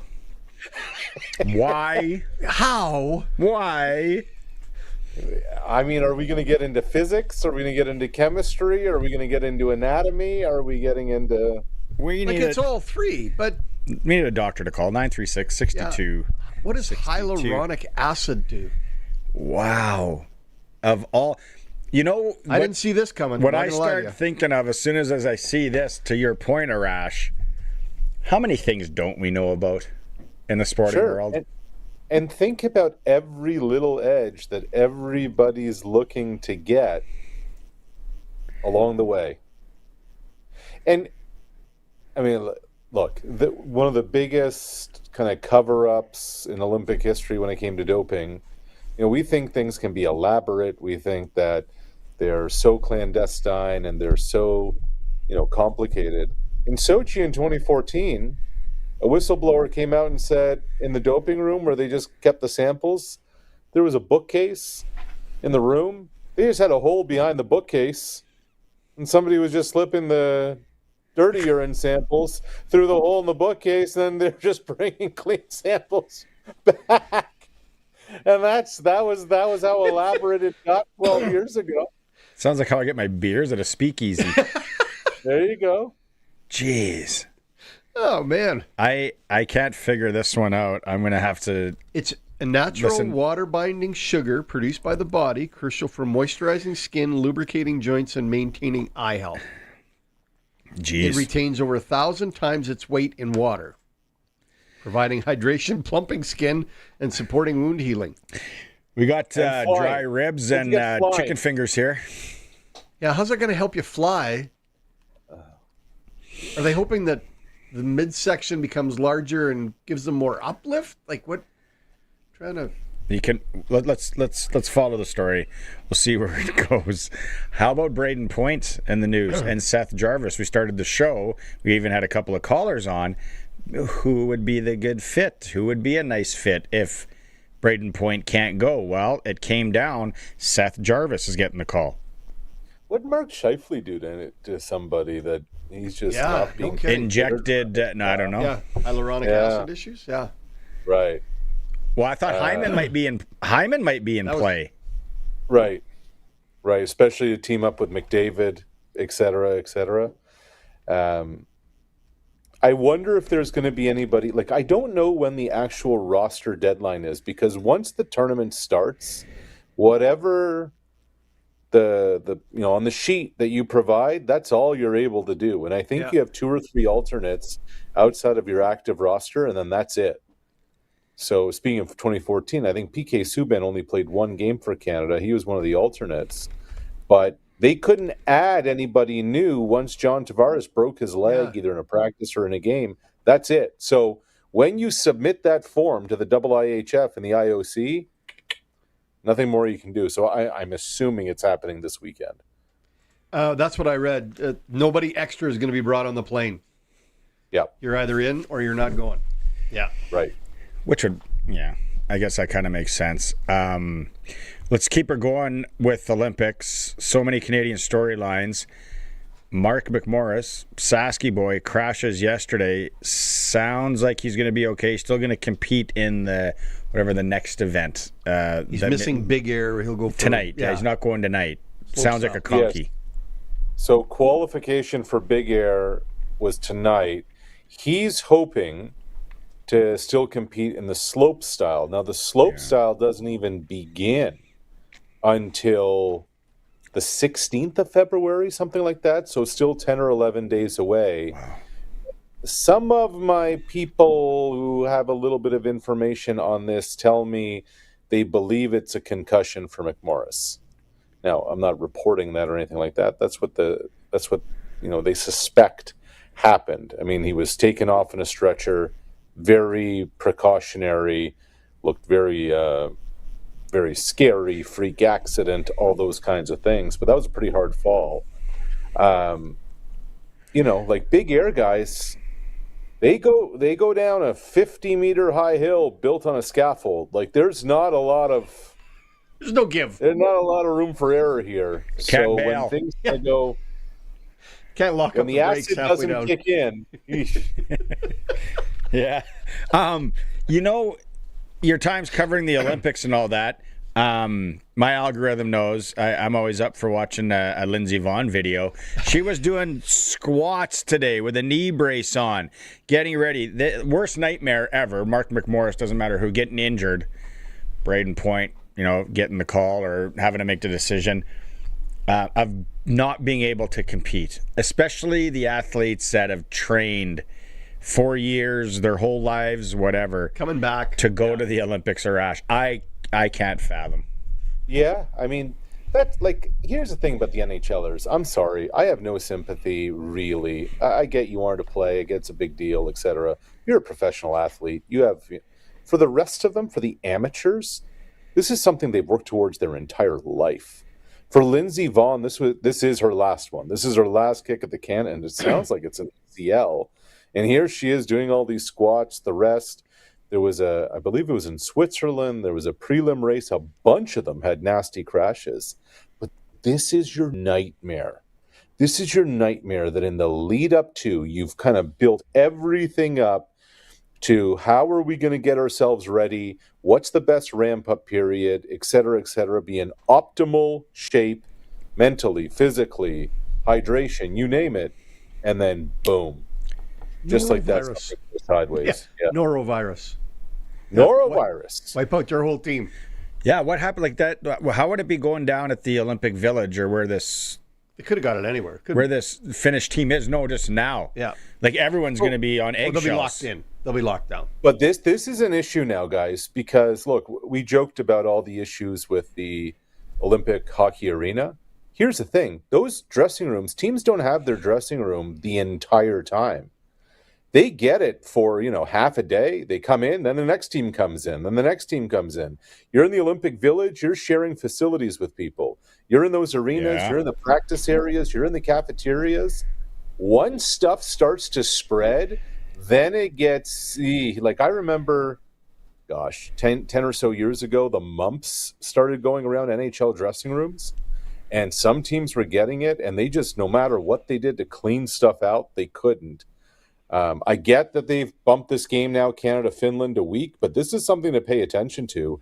And the fact that Bill Daly from the NHL spoke out about it today, I think this is something that the medical teams for a lot of the federations, including the Canadian Olympic Committee, are really going to be keeping an eye on. You ever been to opening ceremonies? And if you have, what's that like? I have. It's one of the coolest things, guys. I've been very fortunate. I've got to do a bunch of things. I remember walking towards Olympic Stadium, the first Olympics ever covered, London 2012. And just the 500-meter walk, 800-meter walk towards the stadium, I'm like the knees kind of went weak. I'm like, this is one of the coolest experiences of my life. Like, I get to go in there tonight. And then, now imagine being an athlete or a coach, right? And so at some point along the way, because it's a spectacle, like the world is watching. It is a show. It is all of it. And I remember towards the end of those Olympics talking to this archer for Canada. His name was Crispin Duenas, a guy I never would have talked to otherwise. But I saw him at Canada Olympic House or something like that. And we were talking about the opening ceremony. And he said, dude, I'm in my early mid-20s. That was probably the coolest day of my life and the most important day of my life. I'm like, yeah, of course. He said, it wasn't just the fact that I got to walk out with Team Canada. I've been applying to get into graduate school at U of T and do a real specific program. And while we're in the holding area, before we came out for the opening ceremony, I got a call from the dean of that department saying I'd been accepted. So it's just amazing how sometimes things work out. The cool part, too, of the opening ceremony, I know the NHLers won't be there. Kobe always talked about this. He's like, at an opening ceremony, at an Olympics, you're not part of USA basketball. You are part of Team USA. I remember Mike Babcock in Sochi, on an off night, he said, we went to ice dance or figure skating or something one night just to relax. He said, I was a nervous wreck the entire time. Like, everybody starts buying in to being part of Team Canada, Team USA, whatever your country is, and that's pretty neat. That's really cool. What a cool story, Arash. It's a cool story day today, by the way. There you go. That's what the Olympics are all about, Sharky. Yeah. Jeffrey on YouTube doesn't believe any of them, though. Tinfoil hat guy. Is that Jeffrey from Calgary? Yeah, he loves you. Still trying to figure out the moon landing. Wants to buy you some the moon landing. Why is the How'd flag the Stamps do in the Grey Cup, Jeffrey? blowing? Flag should be limp on the moon. I don't know. I've never been there. CFLs, let's go there then. Winton McManus leaves Argos. Boom. Just go across the road over to the Tiger Cats. This is such a Hamilton move where they just pay big money to damaged goods. A dude who's past his prime, on the decline, missed a third of the season last year due to injury, and they think just because they're bringing him in, he's going to be an impact player and rewind the clock 5 years. I don't know how many times the Tiger Cats have done this. I don't know how many times it's blown up in their face and they don't learn their lesson. This is not a Kenny Lawler situation. This is not a Bo situation. This is something else. And to pay him top dollar for linebacker guys makes no sense to me. Well, that's what they're going on, is what they did with Lawler and Bo. They can rejuvenate. There's the fountain of youth in Hamilton. They can bring anybody in and they can get some mileage out of them that nobody else saw. Except Kenny was playing at a high level, Sharky, the entire I don't disagree. year or two before, and McManus. Yeah. I remember a GM once talking about Story. This was the line that just made my head explode, and I'll never forget it. An old GM once said to me, he said, you know what the difference between an injured player and a terrible player is? And I'm like, no. He said, nothing. Because neither are of any use to me. That's cool. I'm like, whoa, that's pro sports. Yep. So if Mr. McManus might be an elite player, I'm not disputing that. But if he can't be on the field, what good is he going to be? Yeah. We talked about Marc-Antoine Dequoy the other day, his retirement from the Alouettes. I heard, though, that you don't think his football career may necessarily be over. Because this is the show that discusses flag football more than anybody and better than anybody going, my prediction is that free safety Marc-Antoine Dequoy ends up being Canada's top pass rusher at the LA 2028 Olympics. He is fast. He's fast. He's rangy. He's athletic. And he's long. He's got wide arms. He can get to the quarterback. He's got a motor. And he can fly. And so when you think about what getting after the quarterback means in flag football, the former 24 in Montreal makes a ton of sense to be the one to do that. If he's going to keep himself in shape, if he wants to do it, if he wants to continue to go for another couple of years into the Olympics. I like it. I like the prediction. I think it's very valid. Okay, let's talk Super Bowl. Yeah. New England needs to do what to win this game? They need to run the ball. They need to have success running the football. They need to, in basketball terms, they need to take the air out of the basketball. They need to just have long, sustained drives. They need to keep the Seahawks defense on the field. The lower the score, the better the advantage for the Patriots. I don't want to get too into the weeds on, advanced stats, whatever. but 1-2 in the NFL in yards per carry to the weak side this year, Ramondre Stevenson and Travion Henderson. So the Patriots can do it. Will they be committed to it? Will they have success with it? That to me becomes the question. Do the Seahawks not have the best run defense in the National Football League? Yeah. Yeah. So it's might against might. Sure. Run the Sure. screen. And then- Run the screen. Run the quarterback. Run the quarterback. Like, to me, Drake May can win this game as much with his legs as he can with his arm. And then if you start establishing Drake May as a runner, then when he's running out bootlegs and the rest, then that can really extend the passing game. Outside of Diggs, like Diggs has got to have a huge game, doesn't he, Barney? Like that's the guy. It's a wishbone offense. That's what they're going to. No, I think I wouldn't. The other thing that I wouldn't count out is the Patriots doing what the Patriots have always done, and in the back of my mind, and watch out for some 2 tight end stuff. Yeah. Right?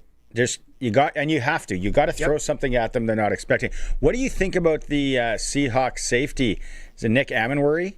It sounds like I saw a video of him walking out of a vehicle last night, and he looks like he's 75, and he just curled in a bonspiel for the first time in 15 years. Like, he looked like he could barely walk.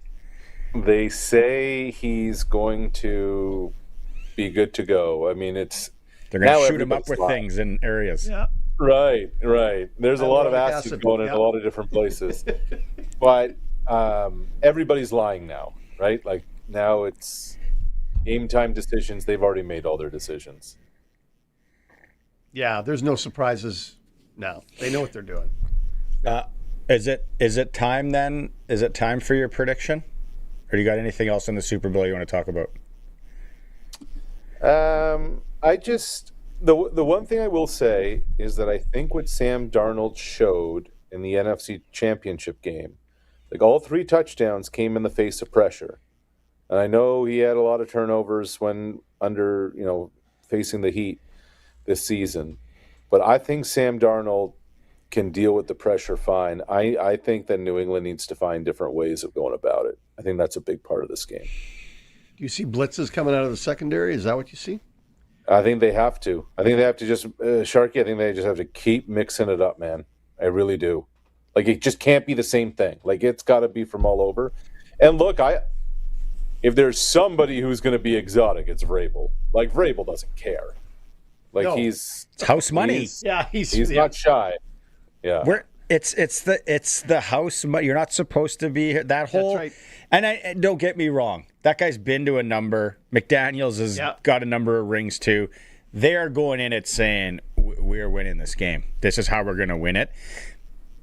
The outside noise, though, to the team, boys, play loose. Play loose. You're not supposed to be here. We're not supposed to be here. Yeah. That's what I think. I don't know. I've surprisingly never played in a Super Bowl, but that's how I think they would go about it. You weren't? You didn't have the acid. You paid $4,000 to go. Yeah. What sprinkle do you like for Sunday? I like, well, I mean, this is very sprinkly. Pick 6 in the game pays like 40-1. Okay. 75+ yard touchdown pays around the same. Okay. Will there be a pick 6 in the game that pays plus 550? I think that the one I really liked, and I didn't get in on it before the AFC Championship game, was Christian Gonzalez Super Bowl MVP. Like, this is before the Denver game. Paid 120-1. Now, I know what I just said about Sam Darnold, but if there's a pick or a pick 6, like, he's their best ball hawk, like that to me is intriguing. So yeah. And all the Patriots rushing overs. All the Patriots rushing overs. Okay. All right. I've got to go to an app. Just give me a minute. Look at those tight ends. Anytime touchdown, maybe. A little Hunter Henry in your life? Hunter Henry's Henry. the guy? Don't sleep on Hooper. It's so good. 2 days away, 3 days away. Will you be out cavorting, celebrating the Super Bowl somewhere, or relaxing at home with Western Pizza? I think I'll just be laying low. It's a weird one. I'm usually there, so I'm just gonna, be in sweats this time. So, yeah, I might be at Silver Heights still to be. If we get some bad weather, and we get some bad weather, and I can't make it back from Winnipeg Sunday. It happens. I'll send you a screenshot. There are a lot worse places to be than Silver Heights or Super Bowl. Absolutely on Portage. The Red Here Bar we go. in Moosomin would be Watch. I'll go in. It'll be full of Seahawk fans. Yeah. All right, I'm going to need some muscle. Brian Munns. I have to call up Munsey. Ken Weeb's out of town. Ken Weeb's out of town. Ken Weeb's not your muscle. I've tried to get Brian Munns' son to become a Vikings fan all these years. I don't know if I've succeeded or not. He's a Steph Curry guy. Keep working. All right. I'll text you on Sunday. I look forward to see how it all goes. I really like that pick 6 bet. I might hit that too. myself. Yeah. I never thought of that one. Yeah. It's a good one. Yeah. Okay. See you, bud. Talk to you next week. Thanks, man. You got it. Arash Madani, Coast to Coast, brought to you by Brian Golly, Smart Investing Solutions. So many sprinkles to play. And then there's all the props. Yeah. A lot of people are talking about the props. Before we go to break here, let's just look it up. Prairie Land Rentals text line. Sorry, I am a bit of an idiot. What'd you do? So a number of people are like, so did you go on the jet? And you know what? I always forget that part of the story. No, we didn't. No. Because I did look up how hard it would be to get home from Newark, LaGuardia, or JFK, and it was actually even more of a mess. So he never took them up. If you missed the story in hour 1, that makes no sense to you, but I know some of you texted in here. James Hamilton's got a fake ticket story from the ACD concert in Taylor Field. We'll come back with that. It is the Sports Cage. We are streaming on our YouTube channel at sportscage.com. Access is connected where it counts, in your community and in your home. And right now, we're making it more affordable for you to stay connected at the acreage, the cabin, or the farm. With Access Rural Internet for as low as $69.95 for 24 months. Plus, you can add Access Next TV Stream and keep an eye on things with Access Rural Security. Stay connected, stay local. With fast, reliable, homegrown solutions from Access Communications. Visit myaccess.ca to sign up. What's going on in the markets? When is the right time to invest? What should you do with your money today? When Margaret had questions, she talked to Brian Golly. We have been with Brian right from when the tax-free savings account came into being. He guided us as to what we should be doing and gave us very solid advice. Don't guess with your money this RRSP season. Call Brian Golly at Smart Investing Solutions, 546-2533. I would not hesitate to recommend him. You watched him on TV. He made you cheer. He made you chant. He made you celebrate moments you'll never forget. Now, see him live. Jeremy Roenick, NHL superstar and Hockey Hall of Famer in Yorkton for one unforgettable night. The stories you've never heard and memories you'll talk about forever. The Yorkton Terriers' 3rd Annual Celebrity Sports Dinner, presented by the Kinsman Club of Yorkton, February 21st at St. Mary's Cultural Center. Tickets are limited. Don't just remember it, live it. Visit YorktonTerriers.com now. The Sports Cage Clutch Performer, brought to you by Kellen Solar. 35 years of experience, moving water from a dugout or well without electricity. Visit KellenSolar.com to find out more about your livestock operation.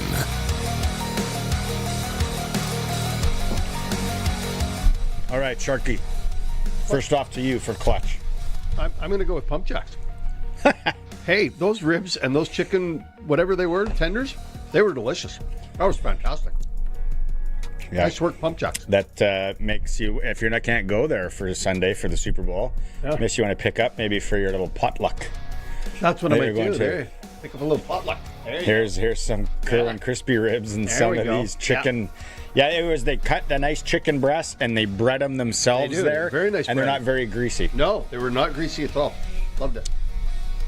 Yep. It's all right. Colson? Benny Walchuk. 800 games called. 800 games calling Junior A hockey. That's not including senior. Or Junior B. Or Junior B. And I'm sure he's done some minor hockey along the way. Sure. Yep. How about some of those trips he had to make? North Battleford to Steinbeck? No, wasn't it even further? Was it Battleford to Steinbeck? Yeah, Larange to Portage or something? Yeah. Like danger pay-ish. Ish. That's ridiculous. Ish. Okay, James. That's Clutch Performer for Callan Solar. The solar in family company in Lumsden, Saskatchewan, whether it's for the livestock operation or for the home. If you're thinking solar for next year, they can come out and quote. Right now, the weather's nice. It's a good time to quote getting some solar on your house, cabin, or farmyard. It would have worked. I would actually, Clutch Performer, I would say Lindsey Vaughn. Just for the comeback attempt. For everything. But yeah, she's doing squats. There's video with her knee brace on, and she's getting ready to, with a ruptured ACL. Can't be completely torn. She's going down. Did you see the video? No. She's working out. Her trainer's there, yoga pants with knee brace over top of it, and she's doing some jumps and everything. When you wreck your ACL, like you're done. Knock on wood. Yeah. It can't be a complete rupture. Knock on wood. James on the Prairie Land Rentals text line. Anything you need renting, 600 Albert Street. You get to deal with the owner. He's got a fake ticket story going back to our Super Bowls. Okay. Ticket story where I can't believe that they let that one guy in the Houston one. I was like, you got so lucky. And there's always, the Super Bowl, there's always like at least two security checkpoints. It's the most safest place to be.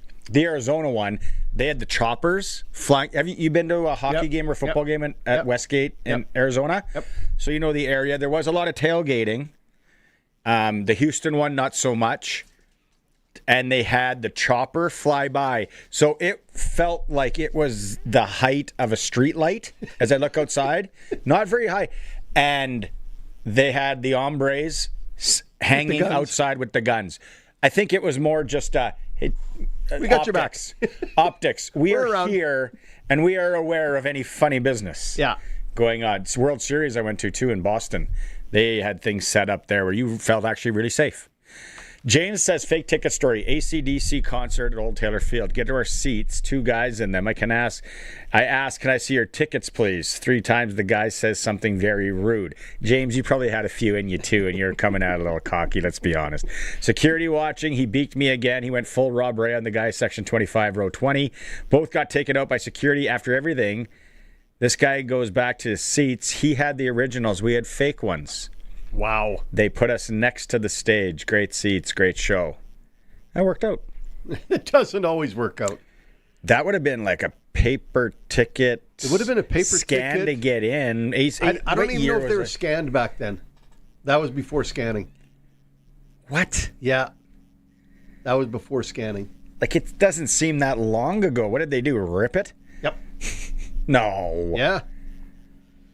That was a fake ticket. The fake ticket guy's dream back then. Before scanning, it was the illegal tickets were awesome, right? Some of these tickets for the Round Lake Moosomin senior game, I saw them run those by a colored photocopier. No one's the wiser. So you talked about that ink that rubbed off, or when you heated it up, it changed? Unbelievable. Yeah. It's called thermochromatic ink. Yeah, because you're in that biz. I'm in that biz. And we use that on a lot of tickets as we produce them, and a lot of other materials we produce for clients across Canada. I said I was going to bring that Super Bowl ticket in. It's in a frame, but if you're watching the stream, let's say this was the ticket, and the back of it had all the disclaimers and everything. It's that hard cardboard. What paper is that? What's that? It's a coated cover stock. Yeah. Okay, and then on the back it was a drawing of the University of Phoenix Stadium in Glendale. Yep. In what looks to be pencil. Yep. And you would rub it like this, take with the heat is what you're talking. Yep. And the stadium would disappear, and then it came back. Yes.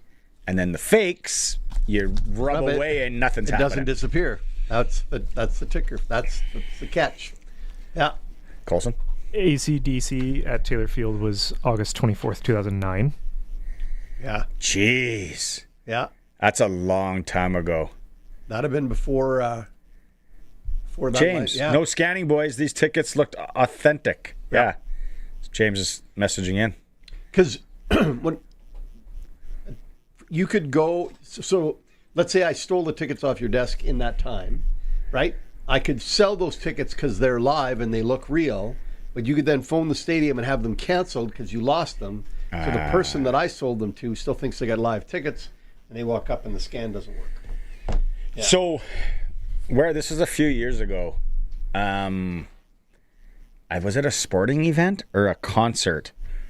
Might have been a concert. I think I was with my wife. We ordered good seats. Yep. We wanted to be all right. And no, it was my son and I at Foxborough Patriots game. Love it. Right behind the Patriots bench, second row up. We got good deal on seats. There was 4 seats beside us that no one was using. I was like, well, that's really weird.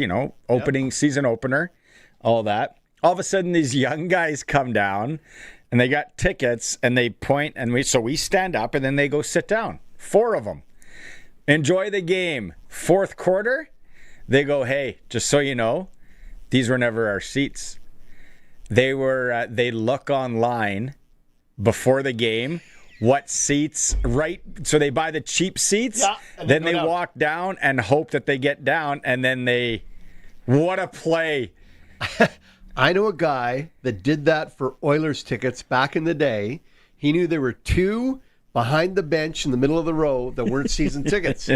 So what he would do, he'd be in line buying nosebleeds, calling the box to see if those seats were available.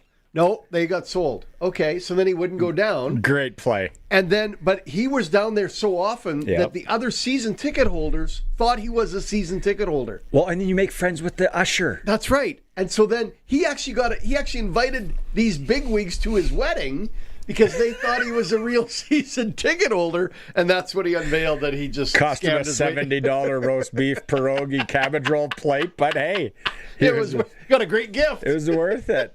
Yeah, I've always went by the motto of make friends with the ushers when you're going to a game and you're watching a warm up or whatever, and then you got to get back to your peasant seats. Yeah. Because if you always throw out a story that's branding. It's marketing. Throw out a story that they'll remember, something crazy, and then you come by and be like, hey, da-da-da-da, and they're like, oh, and they just wave at you. Because they've got a memory of you. You get more bees with honey. Yeah, my wife uses that all the time, too. Well, that's true, though. I like being a arse sometimes. Yeah, and you get more flies. Oh, Super Bowl stories, all that. Quickly, WHL, now we're going to talk to Dante in the next hour. We are going to have tickets to give away for the Regina Pats. In the next hour, cue to call. Pats take on the Saskatoon Blades tomorrow. Points, so important. Huge. The Red Deer Rebels are idle tomorrow, so the Pats can jump in. The Moose Jaw Warriors sitting in 7th with 42 points. The Pats are 38, so 4 points back there, but Moose Jaw also has 2 games in hand on the Regina Pats. Prince Albert, they're the first team in the Western Hockey League to have the little X beside them. Yep, they're in. They have qualified for extra hockey. They are in. When it isn't, and they are going to be good. Prince Albert Medicine Hat Eastern Conference Final. That's what it's looking like. That could be worth the trip. Up. That could be worth the trip to the Art Hauser to take the Sports Cage on the road. I should start going to the coffee room and plucking out the bottles and cans now and stashing them downstairs so we can make the trip to the Art Hauser. So we got a budget. What's your budget? I like it. Yeah. That could be really good. But the Pats are in action tomorrow night and Saturday as well. Big points on the line. WHL reports brought to you by Affordable Trailer Sales, the annual outdoor RV celebration. February 6th to 16th. Every new unit comes with instant cash payments. They didn't go indoors, so they're passing those savings on to you. They're family run. They're not going anywhere. They're not changing hands, yada, yada. Affordable Trailer Sale. They're located on the South Service Road. Coulson. I saw some Calgary Hitmen players today when I was out getting some groceries. We're playing them Saturday. Guess we're the midway stop because they're going to Brandon first. I can tell you very reliably, I did not see any greens being bought. It was all Oreos and sodas. So, Doritos, Oreos. Yeah. They're in Brandon tomorrow. Yeah, so they were just in PA, going to Brandon. So yeah, probably swung through here to day off today. Pit stop. You can get the Oreos and soda pop in you today. Yeah. Maybe later tonight, start crushing the water and the Vicos and all that jazz. Yeah, get liquid up after that. But Remember, like what happened back in the day when after a hockey game, you get on a bus, there's just pizza, easy burgers. Now it's like, nope. There's they have post-game meals now served at every rink. Yeah. Oh, it's big time. That's our WHL report. Like I said, for affordable trailer sales, still some time. Let's go to break here. Are we done? Are we done with the ribs and chicken fingers? I don't have any left. Thank you, Pump Jacks Cathedral. That was a rock star You make move. a guy definitely want to come to the Super Bowl party. And the $6 pints make me want to make my way to 13th and Albert on Sunday to watch the Patriots and Seahawks. It's the Sportscage. We'll be right back. We are on the home of local sports and sports in general in Saskatchewan, 620 CKRM. It's the start of a new year. Time to get financially fit. If you're looking to open an RRSP or a TFSA, maximize an existing account, or update your investment mix, Cooperators can provide the personalized advice and service you need. Want to start the new year on the right financial foot? Contact your local advisor to build a plan that works for you.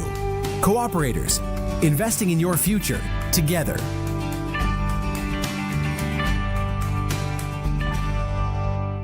The Early Bird Spring Sale is on now at Extreme Hockey and Sport. The entire store is 15 to 25% off. Brands like Yeti, CCM, Bauer, all clothing and apparel. If it's in stock, it's on sale, and it must go to make room for new product. All purchases in February qualify for a custom Yeti summer package valued at $5,000. Locally owned, community-focused Extreme Hockey and Sport. 1425 McIntyre Street, conveniently located at the Cooperator Center, and online at extremehockey.net. Get it hot and get it fast, Western Pizza. After shuttling the kids to hockey, dance, piano, and what was next? Sumo wrestling? The last thing you want to do is cook. Imagine this instead. Piping hot Western pizza loaded with cheese, melty toppings, and that perfect crispy crust ready to hit the table in minutes. No chopping, no stirring, no mess. Just a warm, delicious reward for surviving the day. Western Pizza. Dine in or take out today before your stomach demands its own carpool. And get it hot and get it fast, Western Pizza.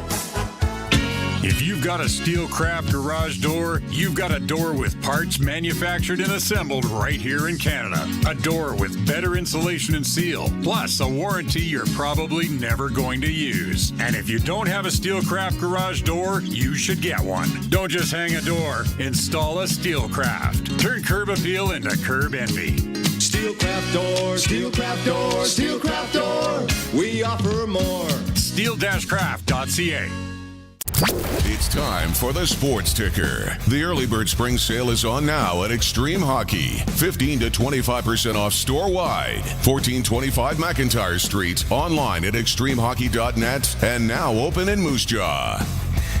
Couple of signings from the Saskatchewan Roughriders. They signed former Broncos receiver Tyree Cleveland.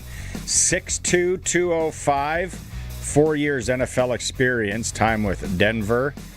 He also spent time with the Philadelphia Eagles and Indianapolis Colts. Another kicker's coming to camp. They've had former Michigan State kicker Jonathan Kim. He signed with the Chicago Bears as an undrafted free agent following the 2025 draft.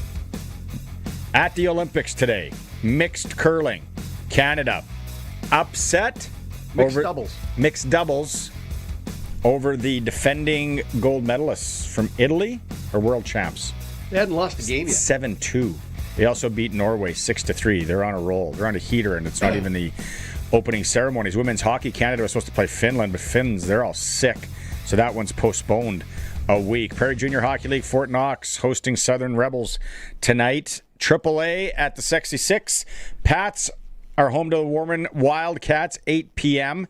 And National Hockey League, only one Canadian team in action. The Ottawa Senators are in Philadelphia. Sportscage.com poll today.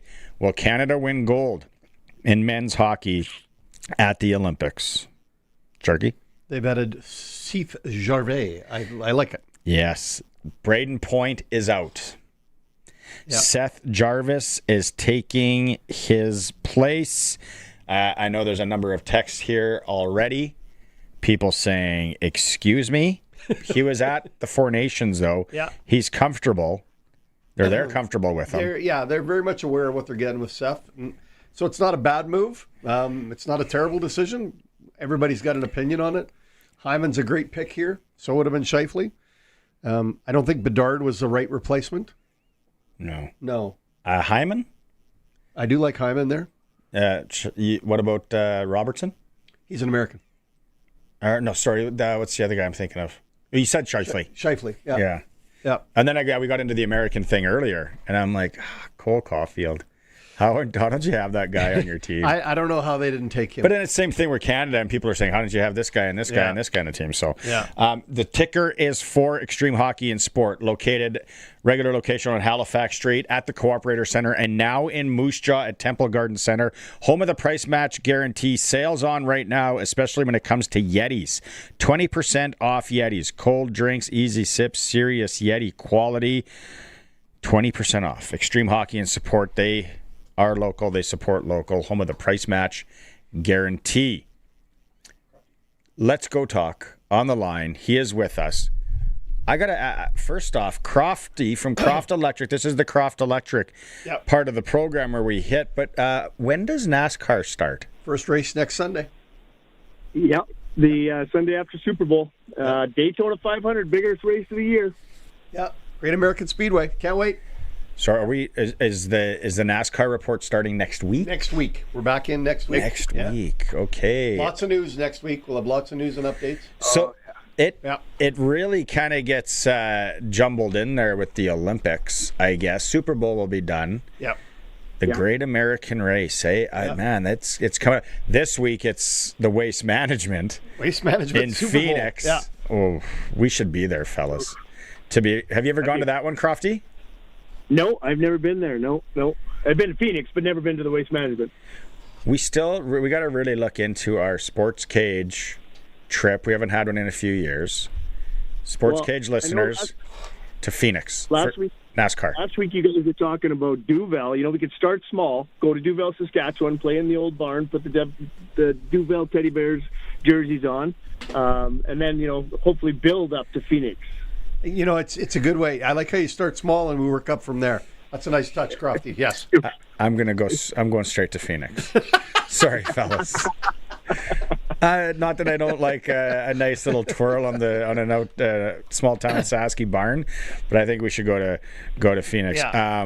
Are you're gonna be watching the Olympics, Crofty? I know you got like a million things on the go though, and all the times for like the hockey games and some of this stuff pretty weird. Yeah, I'm a big coffee in the morning. I like to start my day with about a half-hour coffee, checking messages, getting ready for my day, and I always have TSN on. So I love the Olympics for whatever weird and wonderful sport is playing at 5 a.m. and you're sitting there watching it. All of a sudden you're late for work because you've watched the luge or biathlon or something you would never watch on a regular Saturday morning. Ice dance. Yeah. Getting down to the I can see you being a big ice dance fan, Crofty. I can see that being huge. Yeah. And Sharky opened my eyes last night to two-man curling or mixed two-human curling. That's a new thing. I didn't know that was a thing. That it's crazy. It reminds me of being absolutely buckled in the Robert curling rink, and me and my buddy taking on the other two guys playing for drinks. And all of a sudden, this is in the Olympics, and I'm like, what?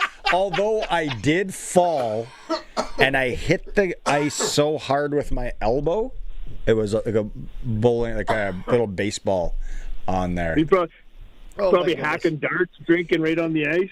I don't know if we were smoking. We probably have a chaw in for sure, and getting after it. I remember though, some of the hardcore curlers were getting angry with us because our drinks were too close to the ice and the pebble, and could be a spill. I didn't want to start getting kicked out of Robert, Saskatchewan. This weather out here, everything's melting. A little sloppy out there. This must be good for you guys when you're trying to get the work in at Croft Electric. Oh, 100%.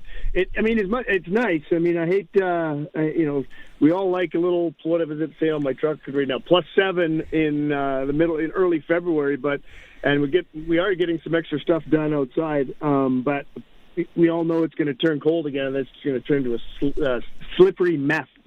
Jeez, I can't talk. I was out too late with Sharky last night. Uh-oh. Yeah. Croft Electric should give a case of windshield wiper fluid with every home bag home of job salt deicer or generator. No, but what do we want to talk about today on the electrical side, Crofty? Well, and we're still pumped about our preferred customer program we've rolled out for 2026. We've got a bunch of people signing up for that, and we're purposely keeping space open for service calls to come out and do that 24-point inspection of your home, business, farm, ranch, whatever it is. We'll do some thermal imaging of your panel, check out the connections, make sure there's no heating, make sure there's no hot spots, nothing to worry about. Gives us a real good look and feel, kind of open up, if there's a car analogy, kind of open up the hood, check everything out, make sure everything's good. If there's any bad spots, we can, look at either costing a repair or fixing it right away if it's doable right on that call. But what it really does is it makes it so cost effective when we come back, because we know what kind of panel you have, we know your system, we know what's going on. It just cuts our service calls the next time we come out in half. All right. How does everyone find you? I know you're out on the socials. Yeah, for sure. Follow us on the socials. Check in tomorrow for Friday Funny. And then, you can call it. Well, for our website, for sure, there's a link on there. You can sign up for the, there's a contact us kind of page. You can fill all the information out there. And then, of course, 306-586-1333. All right, Crofty, have a good weekend. Go Patriots. And we get going with NASCAR report next weekend. Sounds good. I did sprinkle because you said your heart and your head are on the Patriots, so I went all in. I put a boatload of money down. It was a canoe boatload, not a yacht or anything, canoe, but Dan Croft from Croft Electric. Look forward to seeing you sweat on Sunday. Us, on the show there. Okay, back, and I know someone just texted in, Prairie Land Rentals text line, Seth Jarvis. Yep, we've been talking about it. Seth Jarvis is in for the injured Braden Point, who is just gutted. And I get, Arash goes, they're professional athletes, and I don't feel bad for them. I do. Definitely. He's still disappointed. Yeah. There's no way you couldn't be disappointed that you're not going to the Olympics. Mark McMorris had the release on Instagram. He's not going in the big air tonight, but he's going to be ready for the slope style, which happens in a little over a week. So there's some days to rest. Sounds like he hit his head pretty good. Yeah. And that spill yesterday. Yeah, the Olympics are here. Opening ceremonies are tomorrow night. Well, tomorrow morning, tomorrow night there. It's going to be fun to follow. Like I said, the curling team is mixed curling. Why don't they do the opening ceremonies before they start having the events? I'm a little going to confused. Pack it all in. Well, I would suspect you only got so many days. It's a 3-week event now, right? Based on ice time, they just don't have enough ice. And the Finnish hockey team. How's the plumbing? Yeah. They're finding that out. Yeah, the Finnish hockey team couldn't play Canada today because they got the norovirus, which, as we learn, is very contagious. It's bad. When you got an event with this many people, and now you got to quarantine, hard quarantine. Even when they're out of quarantine, they're going to be looked at funny. And like Arash was saying, how the dressing rooms are shared, and you don't hold your own dressing room the whole time, and just use of facilities and everything else. It's going to be super tough to totally quarantine this team and keep them away from everybody. And if this thing goes through an Olympic Village, look out! This would be a disaster. It would be survival of the fittest. It would be an epic. How did you win your gold medal? Well, everyone else was quarantined or in the bathroom. I was the only one that competed. You got people out there figure skating in sweats. You got diapers on underneath. Never know. I won gold, though. I was the only one that made it. Yeah. The guy, hyaluronic acid will be the least of the problem with those ski jumpers. Oh, is that a story and a half? Hour 3's coming up. Glen Suitor is going to be with us. Senior hockey report, we're going to hear from Theron Fleury, who's coaching the Round Lake Bears, Senior A, and a former Saskatchewan Roughrider who's just released a book. Oh, and we're giving away Pats tickets next hour. It's coming up. We'll go to news. We'll be right back. Access is connected where it counts, in your community and in your home. And right now, we're making it more affordable for you to stay connected at the acreage, the cabin, or the farm. With Access Rural Internet for as low as $69.95 for 24 months. Plus, you can add Access Next TV Stream. And keep an eye on things with Access Rural Security. Stay connected, stay local. With fast, reliable, homegrown solutions from Access Communications. Visit myaccess.ca to sign up. Co-op has been beside local farmers and ranchers for generations. With Western Canada's largest fuel network and a team of local agronomy experts, Co-op is built to keep your operation moving forward. With deep local knowledge of the factors affecting your farm, we're ready to provide trusted advice in the field and on the ground. Count on Co-op to support your entire operation from season to season. Co-op, here for your farm, here for your family. Visit your Co-op Agro Center to talk to a team member today. Out on the prairies, some herds are still living like it's 1995, waiting around the corral like they're expecting a landline to ring. Trouble is, it's 2026, and your cattle need water where they are, not where the old hookup happens to be. That's where Keln Solar makes you the hero. With solar livestock watering systems, you can drop a pump just about anywhere. No grid, no trenching, no fuss. Modern tech for modern ranching. Keep the water moving and the herd happy. Keln Solar. They move water because your cows won't. Visit kelnsolar.com. Proudly broadcasting from Treaty 4 territory, the homeland of the Dakota, Nakota, Lakota, Saulteaux, and on the homeland of the Métis Nation. We are 620 CKRM Regina, a Harvard media station.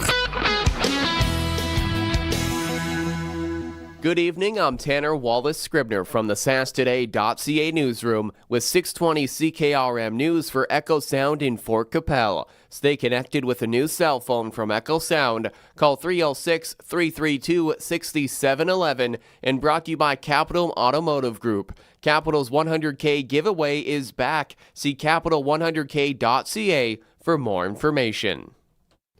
Young people in Regina's child welfare system now have access to a new supportive housing program designed to help them move towards independence. The province and YWCA Regina have opened a 12-space semi-independent living program funded through a $430,000 budget commitment. Youth helped design the program, which provides housing, 24-hour support, and opportunities to build life skills and prepare for work or school. The government says the program will help young people overcome barriers like limited rental history. Long-term funding has been committed to keep the program operating. The need for supportive single-mother units continues to rise in Regina. Maybell Developments Board President Victoria Aspinall said their recently opened Lilium Village is seeing its waitlist grow. Our waitlist is always increasing, specifically as organizations have started to find out a little bit more about what Maybell is doing with Lilium. Even before Lilium became more well-known, Aspinall said roughly 30 people were on the waitlist. Maybell Developments is hopeful to build more supportive units in the future to combat the need. The Regina Farmers Market is headed back to the Pat Fiasco Plaza on Saturdays for its outdoor season. Farmers Market Executive Director Holly Laird says the overwhelming feedback they heard led to the organization making the change. We did a lot of engagement in the fall with both our vendors and publicly and with our customers. There was loud voices in support of us going back downtown. For the past 2 years, Saturday outdoor season markets have been held at Confederation Park due to construction. The Farmers Market outdoor season begins on May 2nd. The Cathedral Village Arts Festival is getting a financial lift after another successful Taste of Cathedral fundraiser.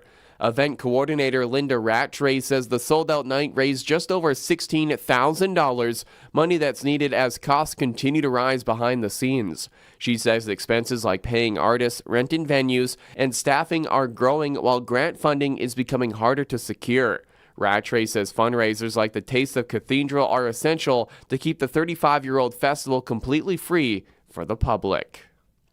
That's 620 CKRM News. Read more stories from around your community and around the province at sastoday.ca and 620CKRM.com. Capital's 100K giveaway is back for 2026. The Capital Automotive Group is giving away $100,000 in cash and prizes with no strings attached. We're proud to be part of communities across Western Canada, and we know it's those communities that allow us to exist. So every once in a while, once a year to be exact, we're going to say thanks by giving away $100,000 in cash and prizes. To learn more and enter to win, check out capital100k.ca. Capital's 100K giveaway. Do not miss it. Picture this. You sit down to watch TV and suddenly your screen freezes harder than a triple axle. If you're ready for a smoother routine, Echo Sound, your SaskTel authorized dealer, has a better idea. Max TV Stream. More streaming, less buffering. A performance that actually sticks the landing. And while you're at it, glide into fast SaskTel internet and cell phone packages that are balanced, reliable, and make sense for your household. Smart entertainment, smart connectivity. Echo Sound, your SaskTel authorized dealer in Fort Qu'Appelle. EchoSound.ca. Brought to you by Line X Regina, Serious Protection Killer Lux, 1865 McCarra Street. Matt's Furniture. Visit mattsfurniture.ca. Thicker cloud will move in tonight as we become sandwiched between two frontal boundaries. Drier air will slowly eat away at those clouds tomorrow. And eventually high pressure will take charge for the weekend with a continuation of above average temperatures and mostly sunny skies both Saturday and Sunday. The next weekend pulse will bring some isolated flurries Monday. Becoming cloudy tonight, we're down to -5. North and northwest winds diminished to 15 to 25. Partly sunny at times tomorrow with a high near -2. East to southeast winds 15 to 25. Chance of precipitation 20%. Partly cloudy Friday night, -4. Southeast winds increase to 20 to 40. It'll be mostly sunny on Saturday with a high near 2 degrees. Southwest winds shift northwesterly at 20 to 35. Mostly sunny on Sunday with a high near 6 degrees. Cloudy with isolated flurries on Monday and a high near 0. With your 620 CKRM Precision Weather Forecast, this is meteorologist Russ Murley. He's at it again. Matt's sharpening his pencil to save you money at Matt's Furniture. Now till the 25th, conquer pet hair like a pro with all new Maytag washers and dryers. Get a Maytag 6 cubic foot Pet Pro top load washer and 7.4 cubic foot dryer pair for just $22.99. Or get the Maytag 4.8 cubic foot top load washer with 7 cubic foot dryer for $1,399. See store for details. Matt's Furniture in Fort Qu'Appelle, Kamsack, Melville, and Foam Lake, or online at mattsfurniture.ca.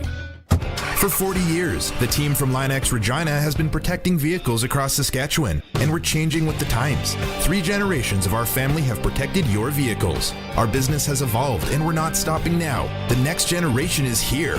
Same family, same commitment, ready for the next generation of truck beds, rocker panels, trailers, bumpers, and running boards in all kinds of colors. Line X Regina, 1865 McCarra Street, the next generation of protective coatings. Broadcasting from Century Studios in downtown Regina, Harvard Media presents The Sports Cage, where Saskatchewan comes to talk local sports. Brought to you by Access Communications, trusted in rural Saskatchewan for internet, TV, and home security. Be part of the show. Call 1-866-767-0620 or text 306-936-6262. The Sports Cage. Streaming at sportscage.com, our YouTube channel, and on the radio at 620 CKRM. Hour 3 of the show, like you said, for Access Communications. Sharkies in the pit.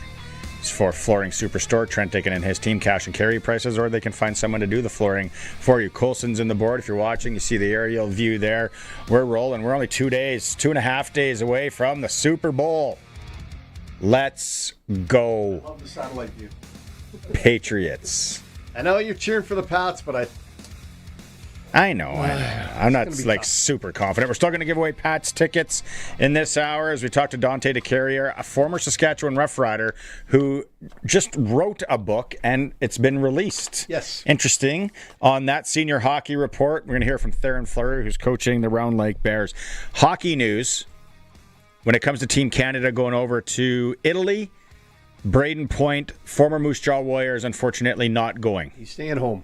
Seth Jarvis will be taking his spot. we talked at the start of the show. We were trying to stay on the ball, and it was Benny Walchuk who came on and broke it for us. We thought maybe Zach Hyman. We thought maybe Connor Bedard, maybe Mark Scheifele. Yeah. But it will be Seth Jarvis, which he was decent at the Four Nations. It's not a bad choice. Lots of people are criticizing it. I think even the Prairie Land Rentals text line is a buzz. I don't know if we know more than Armstrong, Cooper, that whole staff. I'm going to go with they're probably a little more. I think they might be a little bit more in tune. It's like when people criticize the Jeremy O'Day and stuff. I think they might be a little more in tune. They spend a lot more time on it. But I guess that's why we're fans. Yeah. We're allowed to react. I don't mind it. I think Canada's D-heap. Yeah, I do too. Seth Jarvis, I mean, he's an offensive talent, plays well in his own zone. He's going to be good with the puck. It doesn't matter who he plays with. So, yeah, it's a good addition. Mark McMorris not going into the big air. Sounds like he's got a bad head after that fall yesterday. Bunk. So he's going to rest a week and then hopefully be ready for the slope style. Slope style. That's what he's going to be ready slope for. Slope style. Canadian women's hockey team didn't play today because the Finns, they got the norovirus. They're all sick. 13 of them in quarantine. We'll see how that plays out over the next little bit. And then Canadian curling team, mixed curling, 3-0. Mixed doubles. 3-0. Yep. They dumped the Italians, who are the defending champs today. Previously 7-2. Undefeated Italians.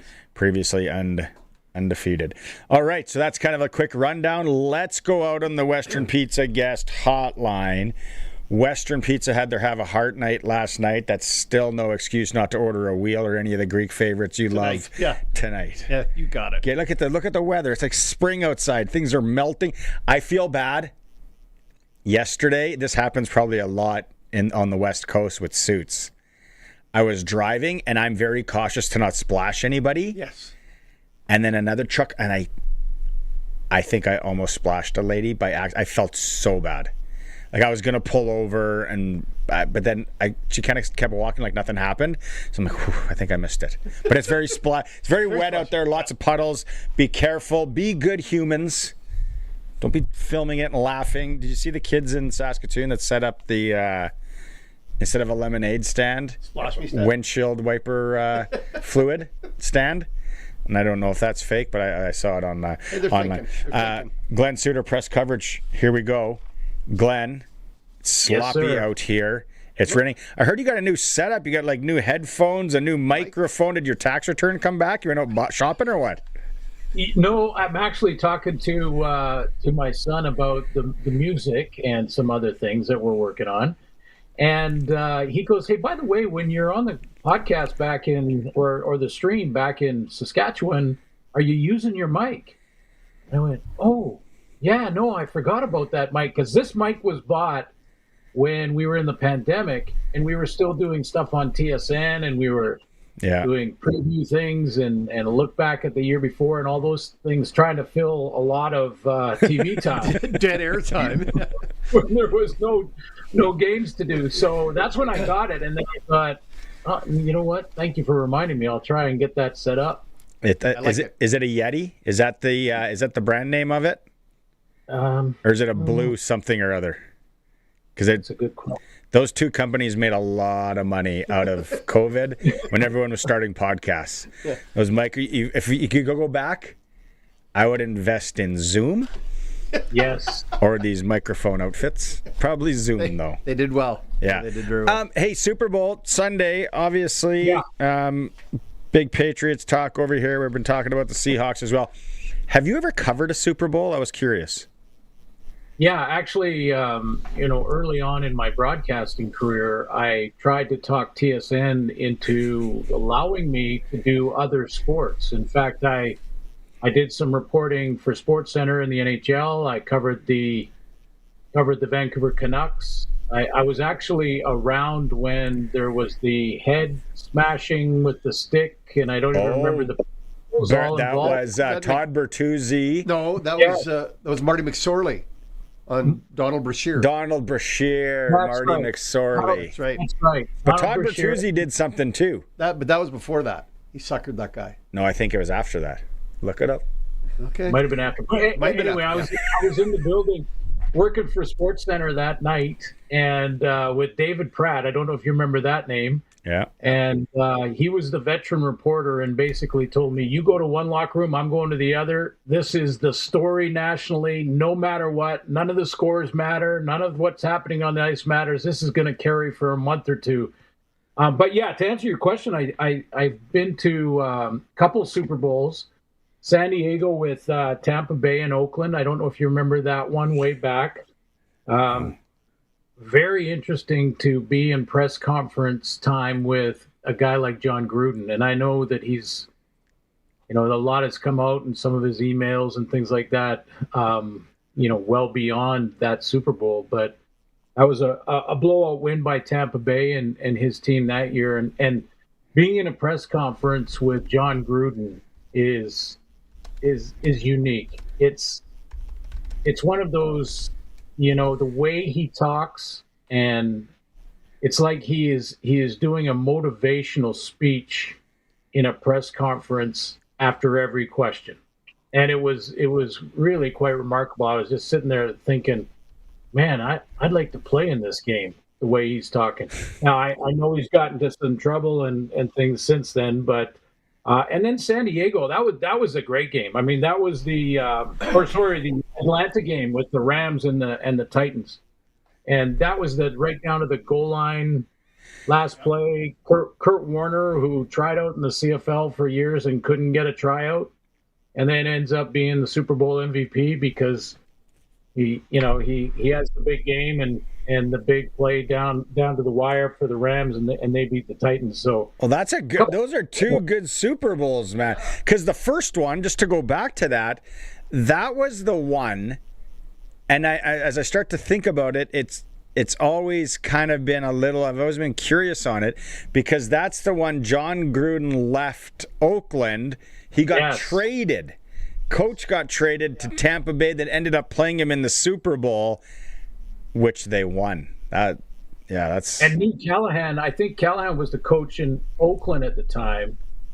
And I think, was it Callahan or... Yeah, I think what was his name. If I knew that, I'd be hardcore. He was on the crew with Gruden when Gruden left, so they were sort of buddies facing each other in the Super Bowl. But I would say this to fans that are getting ready for their Super Bowl parties, and I'm certainly going to enjoy it. I use it sort of as a working tool, obviously, to see how they cover it and all the different things that, maybe I could steal some ideas from some of the analysts. But, going to a Super Bowl is very expensive, and it's not the same sort of party atmosphere. It's very corporate, obviously jam-packed stadiums. When I was, and you mentioned security through the roof. Like you can barely take a breath without them noticing and saying, show me what you have in your briefcase, kind of thing. And I remember it being crowded. You guys ever been to Disneyland at Christmas time? Yes. No. What? Yeah. At Christmas time? No. Yeah. Okay. So yeah. I did that once. I was doing a story at Cal State Fullerton it was Alan Pitts, Mike Pringle, and Damon Allen that had both come out of Cal State Fullerton, which is real close to Disneyland. So I'm doing the story in the off season, and I go and talk to the coach that coached all three and all of that. And then I thought, let's just go to Disneyland. I'll take the family down with me. I'll do the story. We'll go over to Disneyland at Christmas time.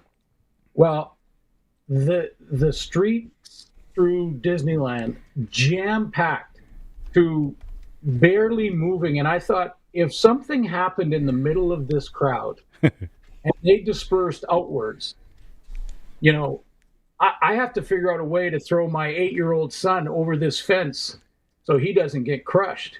And, wow.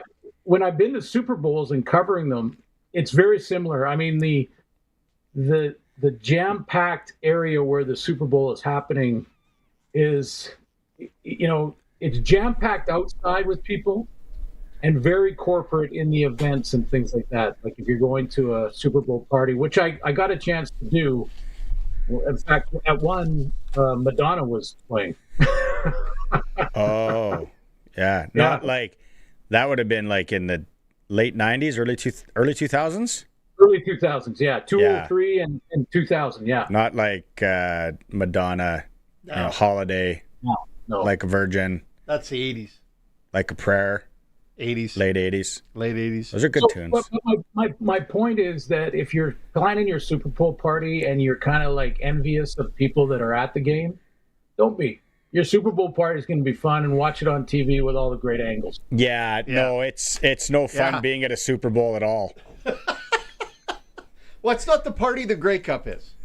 It's not the same party. It's just different. It's just different. Like it's quite corporate. In the, I mean, you're going to spend what, $3,000 per ticket, probably $3,000 or $4,000 now.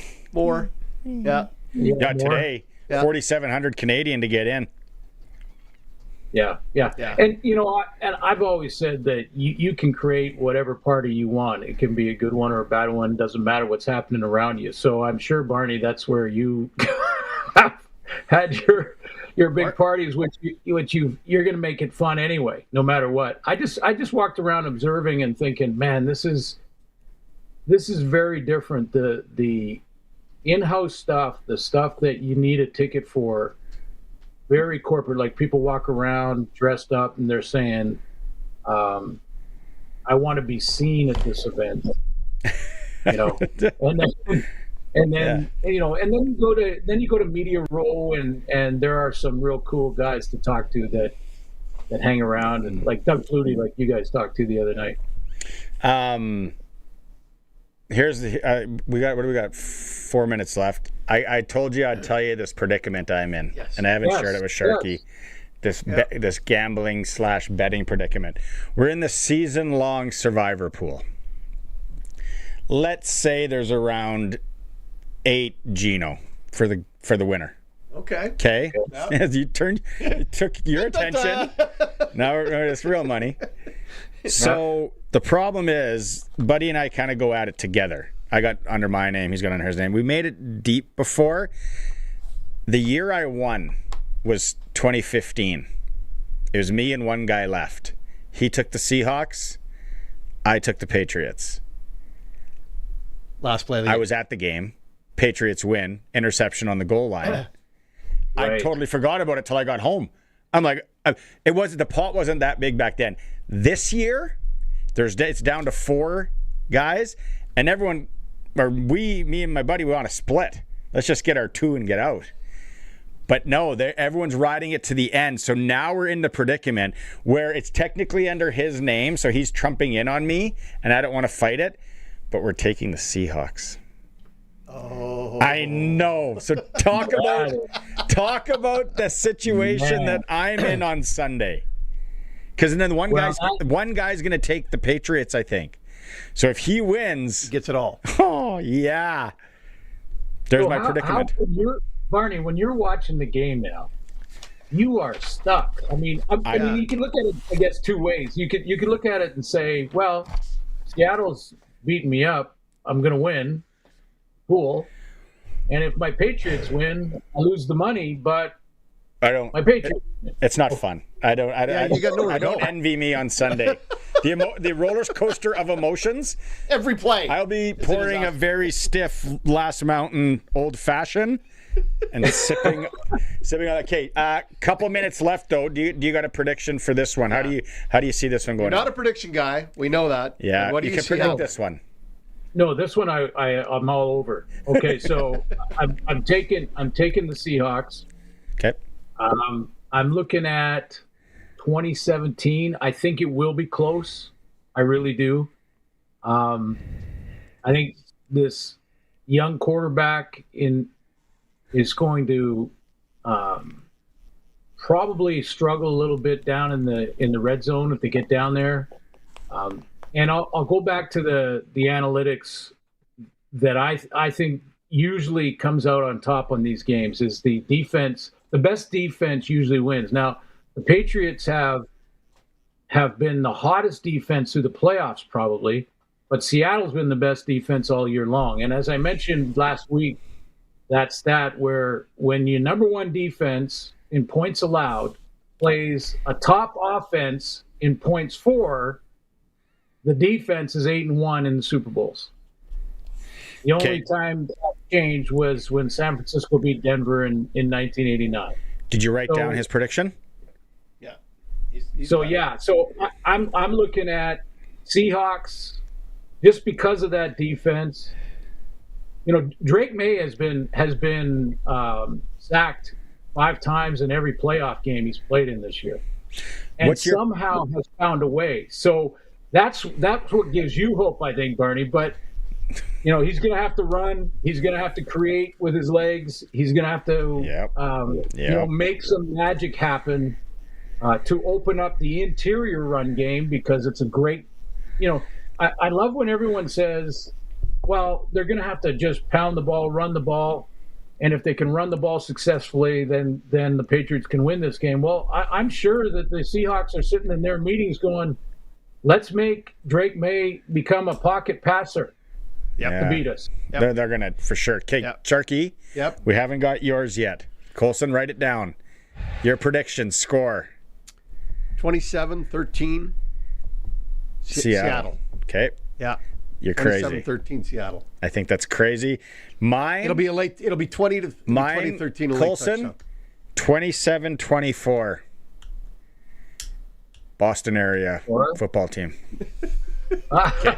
We're out of time. Just like that. Okay, buddy. Hey, Super Bowl. And here's a prop if he's healthy. Cooper Kupp over 30 yards. Check it out. I think it's a good one. I like it. Okay, Suits. We've had a lot of good advice today. We'll regroup on Tuesday. And the Gatorade shower for both teams, blue. It's going to be blue. See you, Suits. Take that one. Take that. Thanks, man. Press coverage with Glen Suitor. Yeah, so all the predictions are in. There we go. Okay, we're going to go to break. We're going to come back. Ticker, senior hockey report, talking to Theo Fleury, and then you and I are going to chat with a former Saskatchewan Roughrider who has just released a book. Like it. It's a Sportscage. We'll be right back.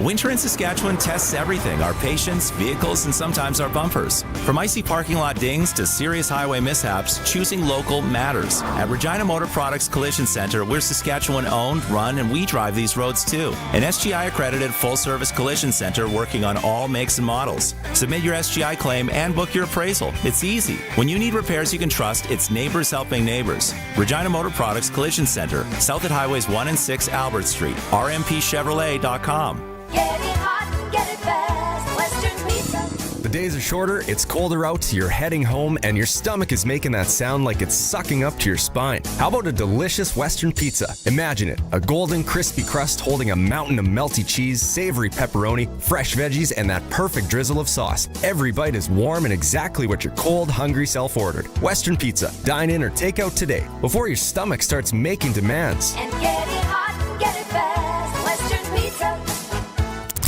It's time for the Sports Ticker, brought to you by Steelcraft Doors Regina, made in Western Canada for Western Canadians. The Riders are bringing in another kicker to the competition. They've added former Michigan State kicker Jonathan Kim, signed with the NFL Chicago Bears as an undrafted free agent following the 2025 CFL draft. Spent a portion on the team's training camp roster.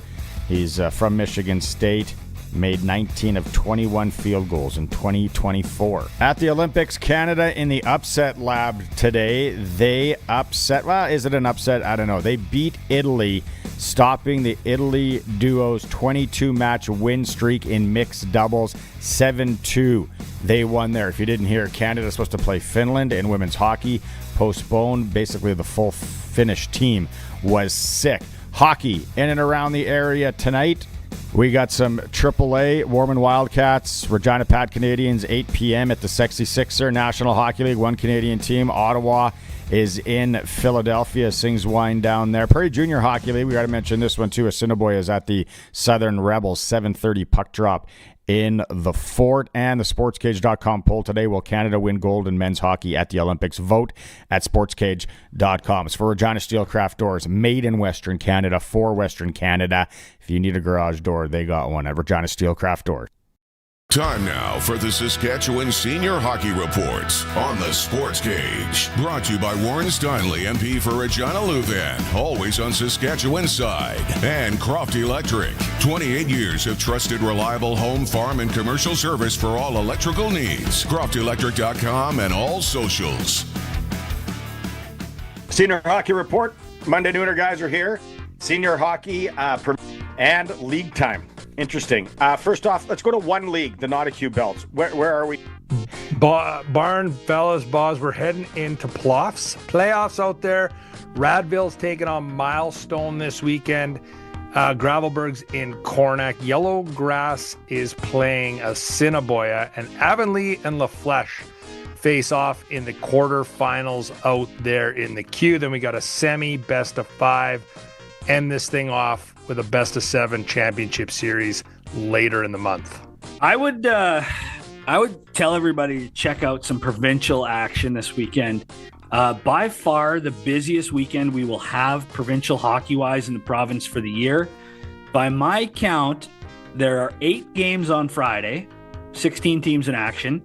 Saturday, there's 13 games, possibly 14, depending what happens Friday. Could have 28 teams on the ice playing provincial senior hockey on Saturday, which is remarkable to see that much action. And it's all around the province. I know I'm going to be in Davidson for the Lumsden-Davidson Senior A game. There's a big matchup up the 11 in Kenniston. They're home to Wynyard in game 2.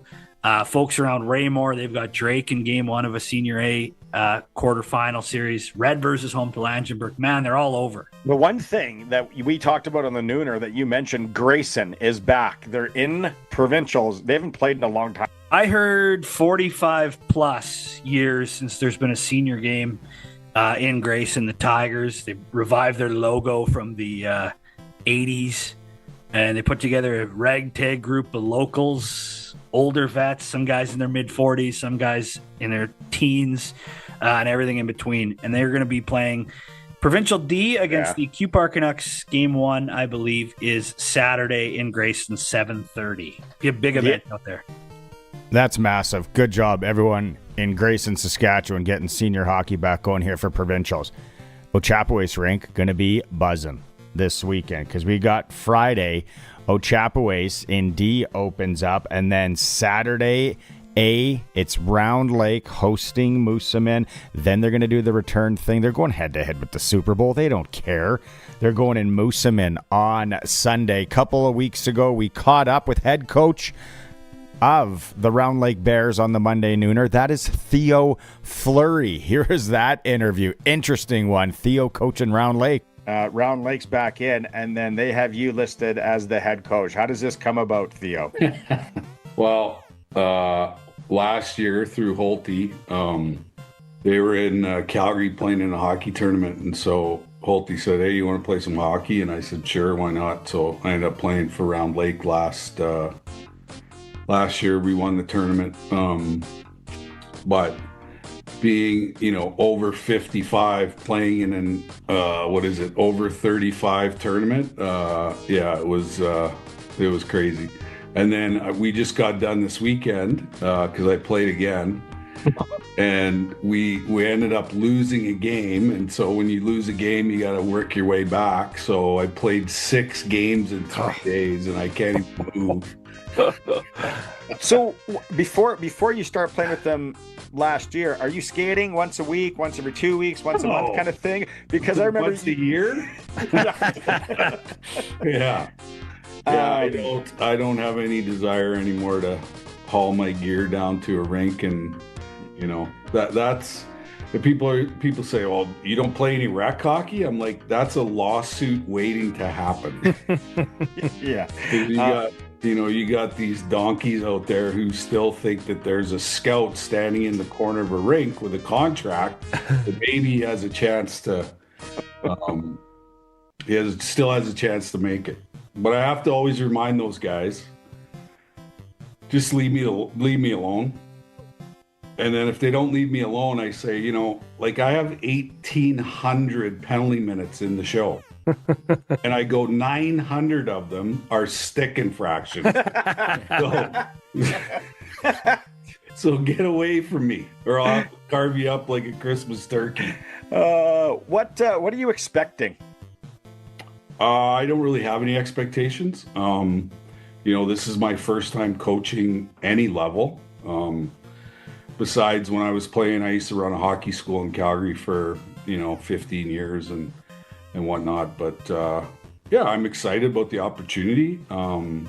I know how important senior hockey is in Canada, and when I was growing up as a kid, the closest NHL team we had was the Winnipeg Jets, and we couldn't afford to go to the games, so the Russell Rams senior team was like our pro team, right? And those are the guys that we looked up to, and those are the guys that we went and watched on Saturday nights, and watched them play, watched them brawl, watched them the whole 9 yards. And my dad was a senior hockey player pretty much his whole entire career, and so I just think it's really great, because when you think about hockey, the grassroots in small town Canada, that's where hockey lives. It doesn't live at the Saddle Dome in Calgary,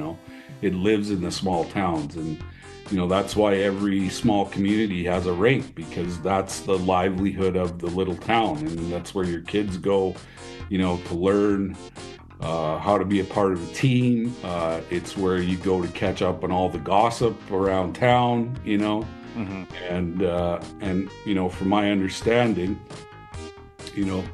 Ochap's got a brand new rink, and apparently they pack it every time they play, and so that'll be fun to be around that. And to be honest, I don't even know who's on our team. I won't meet those guys until probably the Friday night for the one practice we're gonna have before we head out on this journey. But from what I understand, we have a really great hockey team, and so it'll be my job to get them to play together and come up with some sort of simple system that we can play to be successful. That's funny that you bring that up, right? Because we talked about you the last time, and I did a feature pod on it on Horse Lake, because I remember I was still playing, and it was cool what happened, and unfortunately, and then you guys lose, right? Like the end of the storybook was supposed to be winning, and you ran into Thunder Bay and things went there. Well, we ran into the goalie. Yeah. The goalie was good, but the refs were absolutely embarrassing. Yeah. So when you say you haven't coached before, but you obviously know hockey really well, gold medal, Stanley Cup, yada yada. So do you think, Theo, you'll just kind of sit back, maybe that practice, maybe the first serve, and then your hockey instinct, that strategy, knowing this guy's going to play good with this guy, I think, and all that. You think that'll just kind of kick in? Yeah, I don't really foresee any issues. I played at the highest level. I was one of the, greatest players of my era. Played on a boatload of championship teams in my day, and when it comes to coaching, it's about you're like the team psychologist, and you're gonna have to get your guys really well quickly and know how you can handle them. But the biggest thing for me is and the reason why I was so successful was I competed at the highest level, and so my team will be very highly competitive, they'll be physical, and we'll be playing really, really fast, and we'll take advantage of teams that don't have as much depth as we have, right? Mm-hmm. Because I imagine every senior hockey team in Saskatchewan has one big line that gets all the points and whatever, but because we'll have a lot of depth, I'll be able to capitalize on those second, third, and fourth line. You'll probably see as you go along, you'll see two lines, and then like Keniston, three pretty good lines last year. Lumsden's going to be close to that. It's going to be really good hockey. There's no doubt about it. Like you said, the pack rink and all that. It's funny, you don't know any of the players on the team, or have you played with a few of them? I might have last year in that tournament, but but no, I don't really know anybody. But yeah, I'm excited about the opportunity. I'm looking forward to it, and every time I'm in Saskatchewan, it reminds me of being home. And I'm not far from Russell, being out in Walchuk or Mooseman or whatever it is. So it'll be fun to run into some people that I met 30, 40 years ago, who are still hanging around the rinks. And I can't imagine how many pictures you're going to end up taking and how many autographs, which is great. Yeah. Well, hopefully they have a back door in the old chap rink, and I'll just park my car there and sneak out. Like you used to with Horse Lake, right? You know that you go fly into a different airport style. Senior hockey, what a weekend all over. Listen to the Monday Nooner if you want the full update and the top 10. We're covering it here on the Sportscage as well. Senior Hockey Report brought to you by Warren Steinley and Croft Electric. It's a Sportscage. I'll be right back. Access is connected where it counts, in your community and in your home. And right now, we're making it more affordable for you to stay connected at the acreage, the cabin, or the farm. With Access Rural Internet for as low as $69.95 for 24 months. Plus, you can add Access Next TV Stream. And keep an eye on things with Access Rural Security. Stay connected, stay local. With fast, reliable, homegrown solutions from Access Communications. Visit myaccess.ca to sign up. Getting in on more of the sports action you want is as easy as playing at sportselect.com. Simply make your picks online, generate your QR code, and lock in your bet at your local Lotto Spot retailer. Then sit back, watch the game, grip your chair, and high-five anyone nearby. Every bet is 100% legal with the chance of winning cash in hand. When you're ready to play, bet on the original. Must be 18 plus to play. Play responsibly.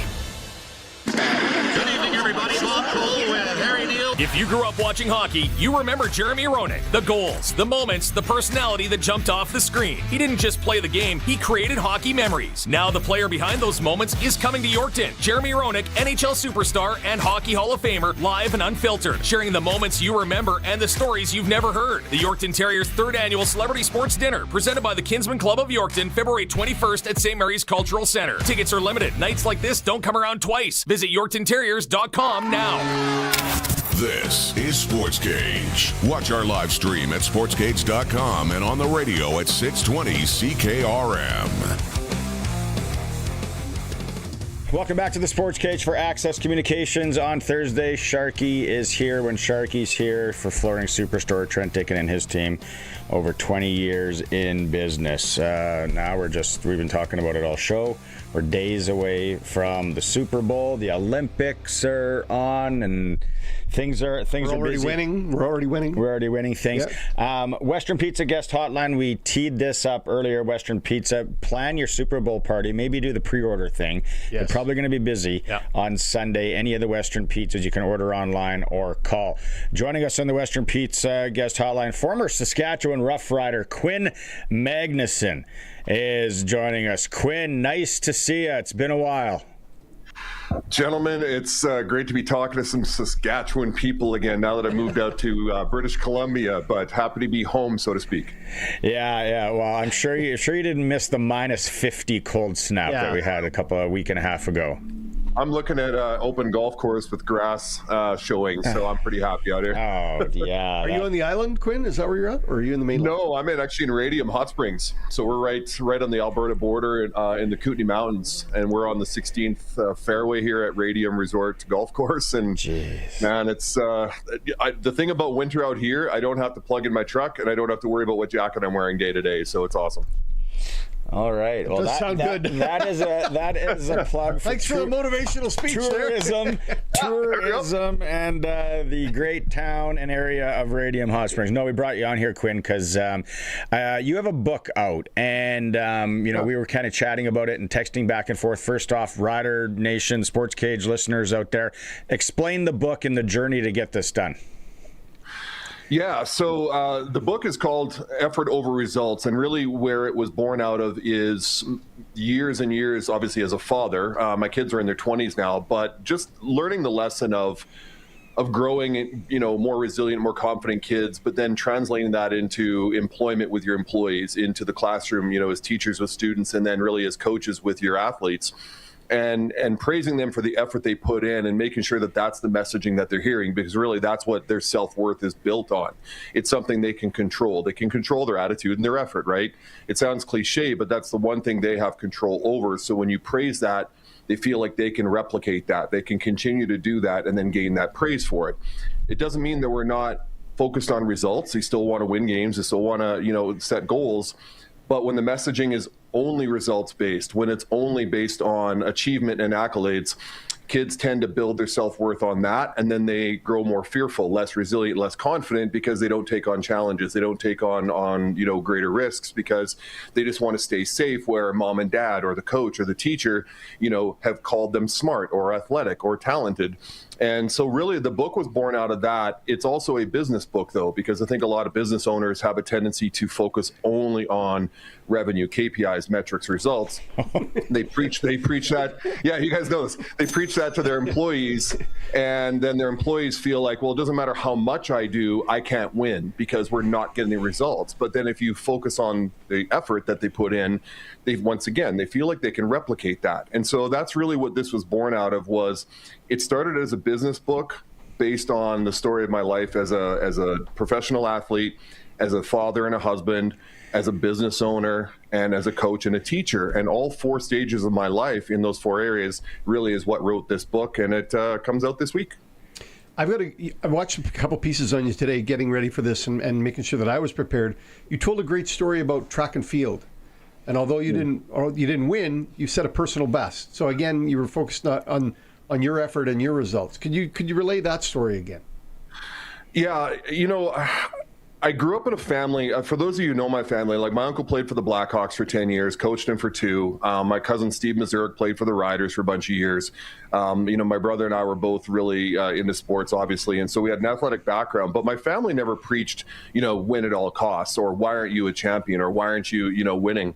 Really what the message in my family and the Magnuson family really was about effort. And so I remember one particular instance where I had come in 8th. I think it was at like a junior nationals for Canadian track and field. And I was really upset about it. And, my coach came by and he's like, I don't know what you're so upset about. You PR'd, like you hit a personal record for yourself and you made the junior national team. So this would have been at senior nationals. And I was like, yeah, but I lost. And he's like, who cares that you lost? You couldn't have done any better than you did today because you put in the effort and the time and the training to get to this point. So celebrate that. And that's something that, guys, I don't think we do enough of, is celebrating those little wins along the way.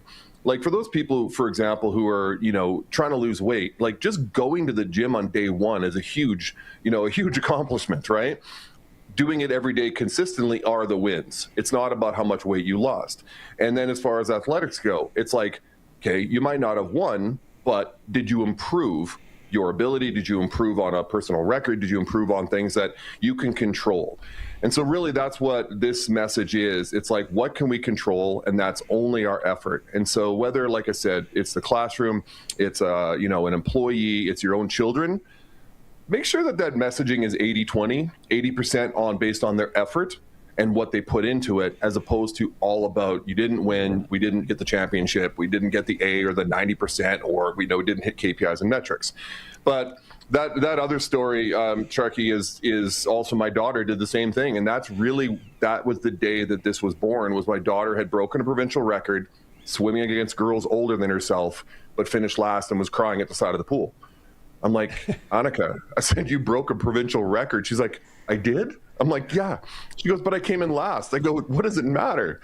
And I said, even the provincial record doesn't matter. I said, it's the fact that you went out and gave it your all. And that's what I care about. And that is parents, coaches, teachers, and employers. That's really what we should be focusing on. It's funny, that story, and it more of a team thing. My daughter, last year. They were absolutely outmatched in a hockey tournament. Everybody with eyeballs that knows anything about sports knew that they just weren't deep enough. They weren't to beat these teams from the States. And she was so defeated because they've always kind of won, or they've been one of the better teams.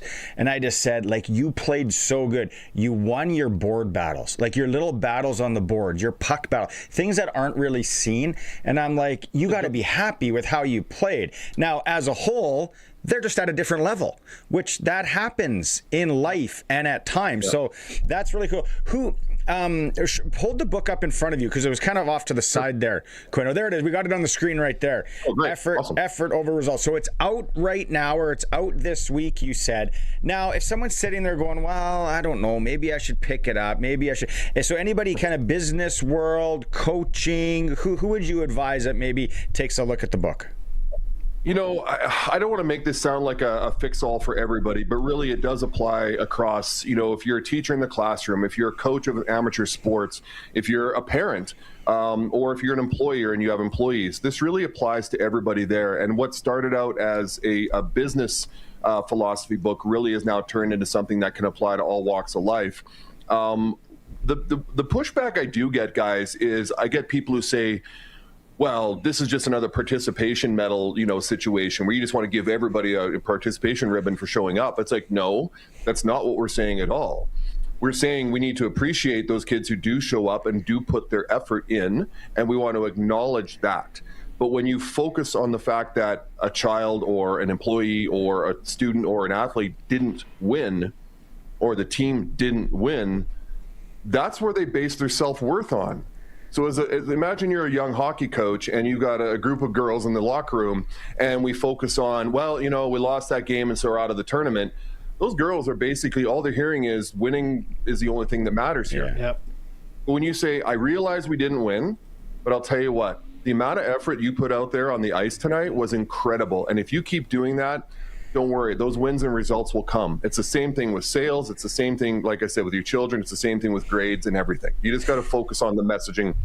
That's really good. I was going to ask about the participation medal, so you covered that. Yeah, I get that a lot. We got about a minute, just over a minute left here. I want to say your son is just wrapping up his college career down south. We could see him maybe in the CFL draft this year. Yeah, so he was contacted to go to the Combine. He's actually decided to do a sixth year. So he's at Cal Poly University in San Luis Obispo, but he is draft eligible. He's been contacted by a few teams already. He did actually decline the Combine only because he's doing his master's, and he just wants to stay in the school and make sure he's focusing on his education to get his master's in ag education. But he is draft eligible. And, you know, after a really stellar career at Arizona with Division I football, he decided to go to a really prestigious educational school in Cal Poly to finish it up and get his graduate degree. But hopefully he'll get taken in the CFL draft in a few months. There we go. Continue another Magnuson. Yeah. He's way better than I was. Far better player than I was. They all are, man. Kids always are. Yeah. It's just better. Quinn, thanks for doing this here. And again, Coulson, throw it up there. The book is out if people want to go and check it out. Amazon. There we go. Effort over results. Great for the business owners and coaches, like you said, teachers, and that. Quinn, all the best. Let's stay in touch, and congratulations on the book. Much appreciated, guys. Thanks very much. There it is. Yeah, former Rough Rider. We need more of that. Has he talked about the businesses? Yes. The KPIs and this and the hot buzzwords and all this. It's like, how about sometimes the effort? Yeah, is recognized. Yeah. It's I don't know. I don't know if it's more of an 80s, back in the day thing, but I think back then too there was. Well, I think it was worse back then. Was it? Oh yeah. Yeah. I think of the bosses I've had before to now. It was way worse, right? You were judged by the minute. Yeah, that was really good. Book is out. Let's go talk. There he is. He's standing by. Let's go talk to voice of the Regina Pats, and maybe a chance for you to win some tickets. Dante DeCaria.